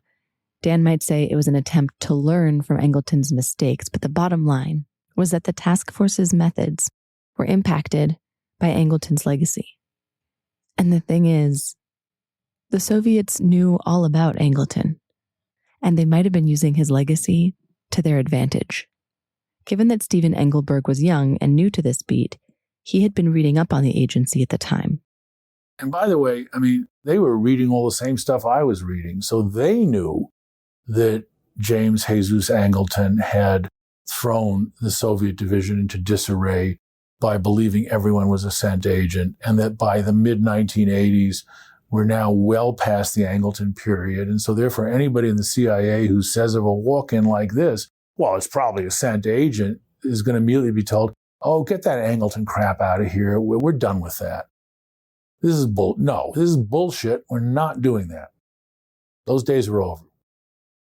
I mean, this is the Russians we're talking about. I mean, these are chess players. You use everything against your enemy. You try to play towards the exact weakness that you have identified. If they're leaning left, you lean right. I mean, we do this to them. I mean, this is how it's done. It's why, frankly, I found this so intellectually fascinating. It's such a wonderful mix of strategy, tactics, and psychology, this field. And this brings me to the second main reason the task force had trouble staying focused: the Soviet deception machine. So to understand why the Soviets were mounting elaborate deception campaigns, I need to give you a spoiler alert. The leak that would take 9 years to pinpoint, you may have guessed it by now, but yes, it was a mole. He was the greatest CIA traitor in history, or in the Soviets' eyes, the goose that laid golden eggs, and they did not want his cover to be blown. Between 1985 and 1986, 22 prized assets, 22 human beings were murdered because of this one pathetic of a human. Sorry, but I hate him. In June of 1985, just a month and a half before Yurchenko's defection, that mole had wrapped more than 5 pounds of secret documents inside plastic bags and carried them right out of Langley and right into the hands of the KGB. In doing so, he handed over the identities of every single asset on the Soviet East European desk all at once. Now, stick with me here, because to understand why the deception campaign, you have to understand what was going on back in the Soviet Union. Normally, when someone gives you a bucket of names, you don't go around arresting them one after the other because it raises flags and leads the enemy to start looking for a leak. But back in Moscow, Mikhail Gorbachev had recently taken over as head of the Soviet Union, and KGB leaders were eager to impress him. One in particular, Khrushchev, wanted to someday run the KGB, and so he boasted to Gorbachev that thanks to great espionage work, they had brilliantly identified over 20 KGB traitors. He didn't tell Gorbachev all those names came from one guy. He made it sound like they were the result of his team's super hard work. And that kind of created a problem, because in this version, there was no reason not to round them up right away. And so essentially, Gorbachev insisted that they arrest all of these spies. That created a problem for the KGB to be like, well, fuck, now, if we arrest all these spies, the Americans, as dumb as they are still going to have to think like, oh my God. And one of the natural things to think is, who knew? Is there a spy inside? Therefore, they had to create a deception program. If the KGB had to start murdering all the people that their supermole had revealed, they'd need to start deceiving the Americans into thinking their assets weren't getting arrested because of a mole, even though neon red flags are going up all over the place that there must be a leak. And deception works best when you play to someone's preconceived notions. And so in the post-Angleton era, I think the Russians knew that we wouldn't want to automatically turn inside and start accusing ourselves of things. Since the KGB knew that the CIA was battle-weary and hesitant to open a full mole hunt, they'd keep feeding the Americans all sorts of other reasons that their assets were vanishing. And thus, a special series of deception campaigns was born. Remember Mr. X? Here's Paul Redmond, who worked closely on the Mr. X case. We ran it for a while. We went through all sorts of gyrations. He didn't want to be met. Eventually, it was obvious that he wasn't giving us anything that amounted to a damn. And they were, jerking us around by going through all this stuff, how to meet him. Dead drops in East Berlin, RF transmissions. Claire and I came to the conclusion, and we were right, that, they're just jerking us around. And he wasn't giving us it. Mr. X was a double agent. He was sent to distract the SE division from looking for the mole by having them chase down potential leaks in their communication instead. Anyway, after over a year of running him as an asset and sending fake messages from all over the world and carefully testing all the comms, it became clear that Mr. X was a KGB deception operation. And then, very quickly after Mr. X, there was a second deception, codenamed Prologue. Here's Sandy talking about Prologue in a lecture she gave at the International Spy Museum in Washington. While I don't like to admit it, it is true. The KGB deserves great credit for their second deception operation. It was beautifully conceived, it was well run, and they read us perfectly. It began in June 1988, when an unidentified Soviet male approached our chief of station, Moscow, on the train from Moscow to Leningrad, and he passed our chief an envelope. The man identified himself as a KGB counterintelligence officer. In that envelope, Prologue provided some great chicken feed that convinced the CIA he was real. And then he told them that the reason for all the 1985 deaths wasn't a mole. The envelope contained several KGB documents. One was of particular interest, especially to Gene at the time.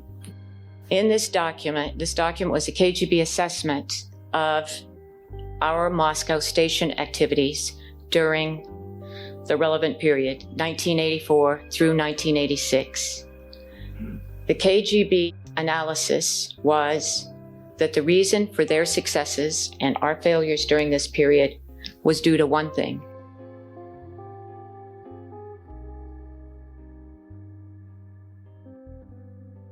Here's David Major, at the time the advisor to President Reagan on matters of intelligence, and now the president of the Center for Counterintelligence and Security Studies. You see, when you lose a source, what an intelligence service wants to believe, that it was the intelligence officer's problem, that he had made a mistake, not the service, but the officer had made a mistake. And so if we discipline that officer, we don't have a problem in our organization. As in, you don't have a mole, you had a one-off. Exactly. Perfect. For 3 years, the CIA painstakingly ran Prologue as an asset before enough signs pointed to the fact that he was a dangle, sent to misinform the CIA and suck up its time and money. And the Soviets' deception campaign went beyond double agents. One of the other deception tactics that caused a huge kerfuffle was a classic sexpionage trick, the so-called honey trap, which entrapped a U.S. Marine named Clayton Lone Tree. Don't forget what's his name in Moscow, the Marine, whatever, because that a lot of us started saying that, well, that's the problem. It must be Lone Tree did all these things. Okay. But That was John Cipher again. What he's referring to is that in 1985, Marine Sergeant Clayton Lone Tree, who was a guard at the U.S. Embassy in Moscow, fell in love with a Soviet woman named Violetta, who also worked at the embassy. Over time, she introduced Lone Tree to her uncle Sasha, who blackmailed the Marine into handing over a few U.S. secrets. It's actually still not clear that Violetta was a KGB agent or someone who was co-opted by the KGB once they saw that she and Lone Tree had a little thing going, but either way, Clayton Lone Tree felt extremely guilty about it and wound up turning himself in.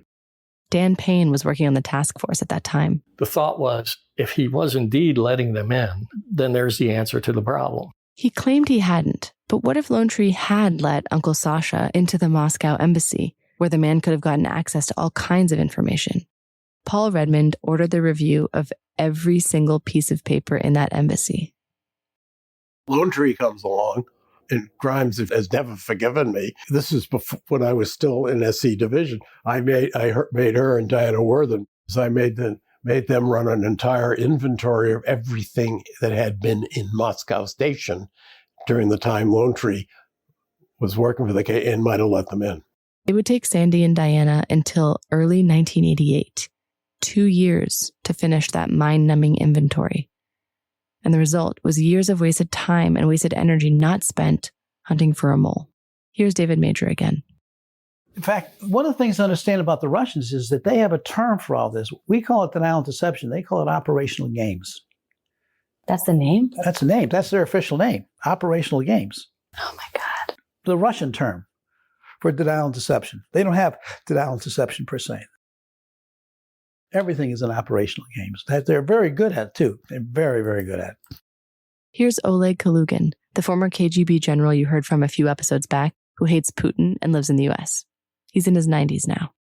There was actually a special department in the Soviet intelligence working on disinformation. Well, I was chief of foreign counterintelligence. That was a major department when I was already about 40 or something. 50 years ago, the deception department was already going strong because it turns out it had started way back in the 1800s.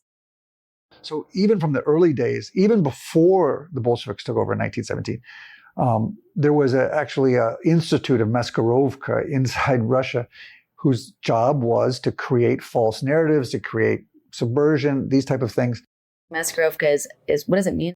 To hide reality, to mask what you're really doing, to create false views on the other side. You want to influence the thinking of your adversary. And if you can get into their head and make them think the wrong thing, by any number of means, you're already sort of an added advantage. In the Tsarist Okhrana, they created that Protocols of the Elders of Zion. Are you familiar with that? So in the 1890s, they wrote this fake story, this fake narrative that they put out to the world of a plot of senior Jewish leaders around the world who were controlling the levers of power, and there was this conspiracy for Jews to run the world, and it was in this book called the Protocols of the Learned Elders of Zion. It was fake. It was made up by the Russian Okhrana, and it was published and pushed around the world. But even that document, which long ago was proved to be sort of fake, was created by the Russian security services, the Tsarist Russian security service, is still in circulation if you look. So on Hamas, which is interesting, who just invaded Israel and stuff, it's in their charter as part of the Jews trying to run the world. Hezbollah, I think, has it in their charter. The conspiracy about a cabal of Jews trying to control the world, it was a lie actively made up by the Russian Deception Department 130 years ago that is, to this day, not only still mistaken for the truth, but quoted in terrorist rhetoric and political doctrine. So this deception campaign was to sort of to give us a false view that there's other answers to solve these problems. I think the Russians are savvy enough to understand that wouldn't last forever, but it did buy them time and have us chasing our tails other places. Kalugin wrote about deception campaigns in his own memoirs, especially under Yuri Andropov, who was KGB chairman from 1982 to 1984. He writes, under Andropov, the disinformation branch of the KGB flourished. For both domestic and external consumption, it concocted stories to deceive, confuse, and influence targeted audience. Okay, he then lists some, and I have to read these to you. The CIA ousted President Nixon. The CIA arranged the 1978 mass suicide and murder of more than 900 people of the Jonestown cult. The U.S. was developing an ethnic weapon that would kill blacks and spare whites. U.S. Army scientists developed the AIDS virus. Americans steal foreign babies to use their organs for transplant. Honestly, it's just frustrating that this is from a 100-year-old playbook and people all over the world are still falling for it. Oleg says that in 1981 alone, the KGB, according to its report to the Communist Party Central Committee, funded or sponsored 70 books and brochures, 4,865 articles in foreign and Soviet newspapers and magazines, 66 feature and documentary films, 1,500 radio and TV programs, 3,000 conferences and exhibitions, and 170,000 reports to the public. That's in 1981 alone. I really shudder to think what those numbers look like today, especially now that the KGB doesn't even need to coerce reporters or editors anymore. It just needs to publish a clickbaity article on a bogus website that looks like a newspaper.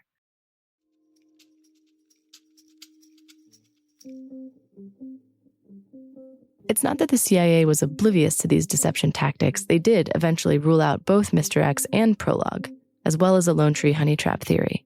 They just hadn't been able to tell fact from deception right away, and the delay cost them years they didn't have to waste. Last, but certainly not least, Reason number 3. Other geopolitical drama happening in the world that caused a major roadblock for the task force. Events which distracted Jean Vertefeuille's investigation to the point of derailing it altogether.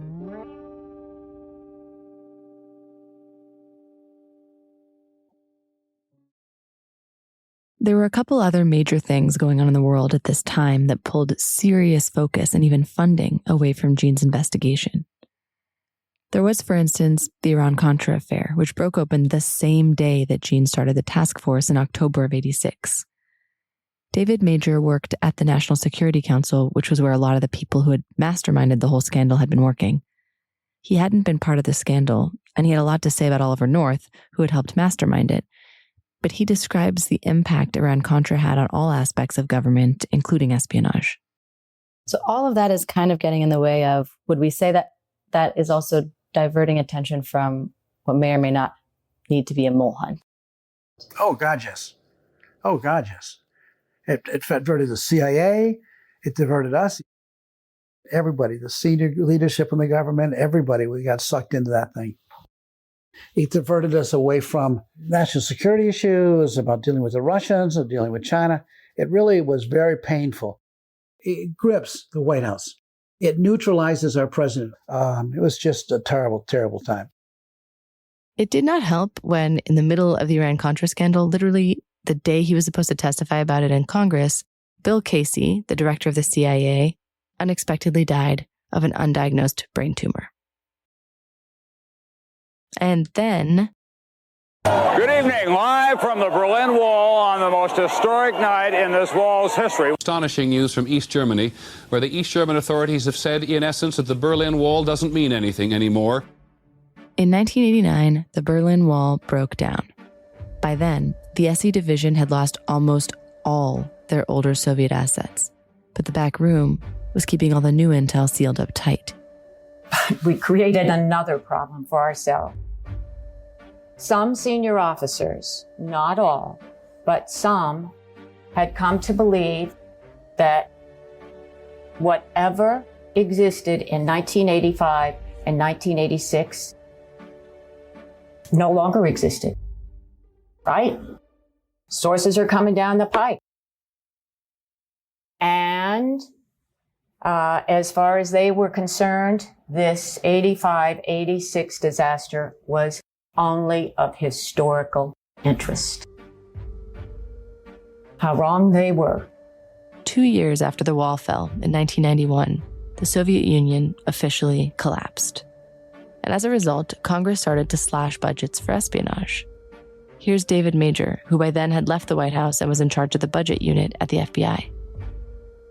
There was a lot of money pulled out of American counterintelligence in '91 that says we got no more threat. Congress didn't want to hear about the Russians anymore. They wanted their peace dividend. So budgets were cut during that time frame.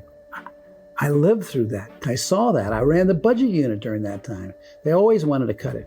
That didn't mean we stopped working. It just means you had to deal with some stupid people in Congress who believe that everything is all fine and good. And all we got to do is sing, kumbaya, kumbaya, and everything will be fine. It was an attitude of people who were not in their profession. Milt Bearden, who had served briefly as Burton Gerber's deputy during Yurchenko's time in America, had just been tapped to run the SE division, which, after the end of the Soviet Union, was being slangily called Russia House. He agreed with Congress that it was time to stop dwelling on a Cold War mentality and turn the page. Those policies created a backlash with the older guard, the Cold Warriors who thought the newly created organizations in Russia were just new letters for the same old KGB, the FSB domestically and the SVR abroad.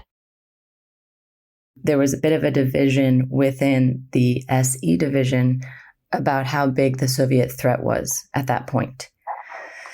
Can you talk a little bit about the heads butting over that and what your opinion was? Yeah, this one is hard. I went to Pakistan in 1986. I was there till 89. The biggest part of the Soviet occupation and finally marching them out of Afghanistan. And we really hammered them. Shortly after Vitaly Yurchenko defected, Milt Bearden had been sent to Afghanistan to train and help the Mujahideen successfully drive out the Soviets, who at the time were trying to occupy their land. Going in, there had been a fear that the Soviet army was a formidable opponent, but Milt soon began writing back to headquarters about how the reality on the ground told a very different story. There were people in SE Division, I think, that were saying, like, what the hell is Bearden saying? This is the Soviet army, the world power, this. And I'm saying, wait a minute, we're fighting these fuckers head to head. And this is a messed up army. And we had spent, the last 40 years building up this adversary. And we build it up so that we have enough money to fucking engage it. And I'm looking at this and I'm saying, wait a minute. Are we talking about the same thing? I'm never trying to say, oh, they're nice guys. I'm just trying to say, wait a minute. They're not even close to us. Not even freaking close. He had seen that the big Soviet military threat was more of a paper tiger, and he wanted to stop treating it like it was a real saber-tooth. He certainly wasn't very interested in wrapping up the mystery of the 1985 or 86 losses. After all, no more assets had been dying, so maybe if there had been a mole, maybe that guy had died back in 1989 when the murders had stopped. And as for Vitaly Yurchenko, Milt was sure he had been a real defector, not a savvy piece of the chessboard involved in the murder of 22 assets. 5 years after it was formed, Gene's task force had fizzled out. There was no more urgency, no more funds, and no more interest from the head of the department. Bearden was eager to move forward and put it all behind them. However, much of the older guard at the SE division was in an uproar. A country's ability to fight a hot war is not the only measure of the kind of threat they can pose.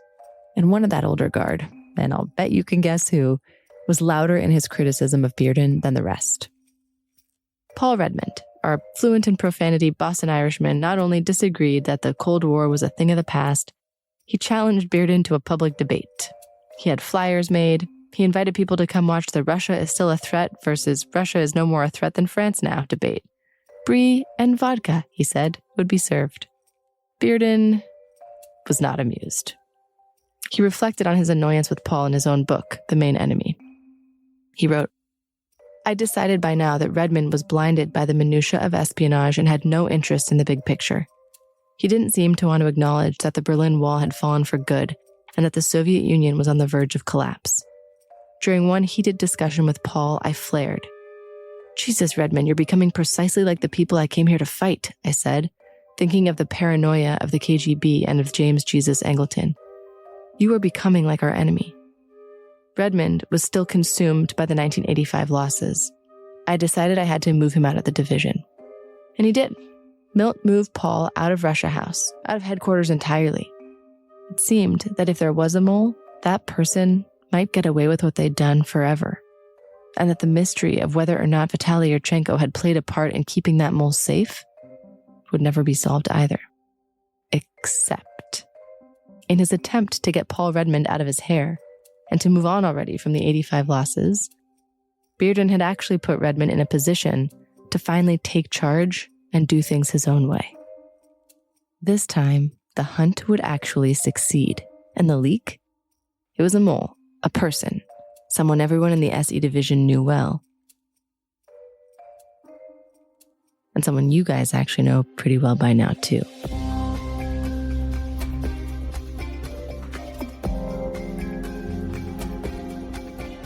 More on that next time.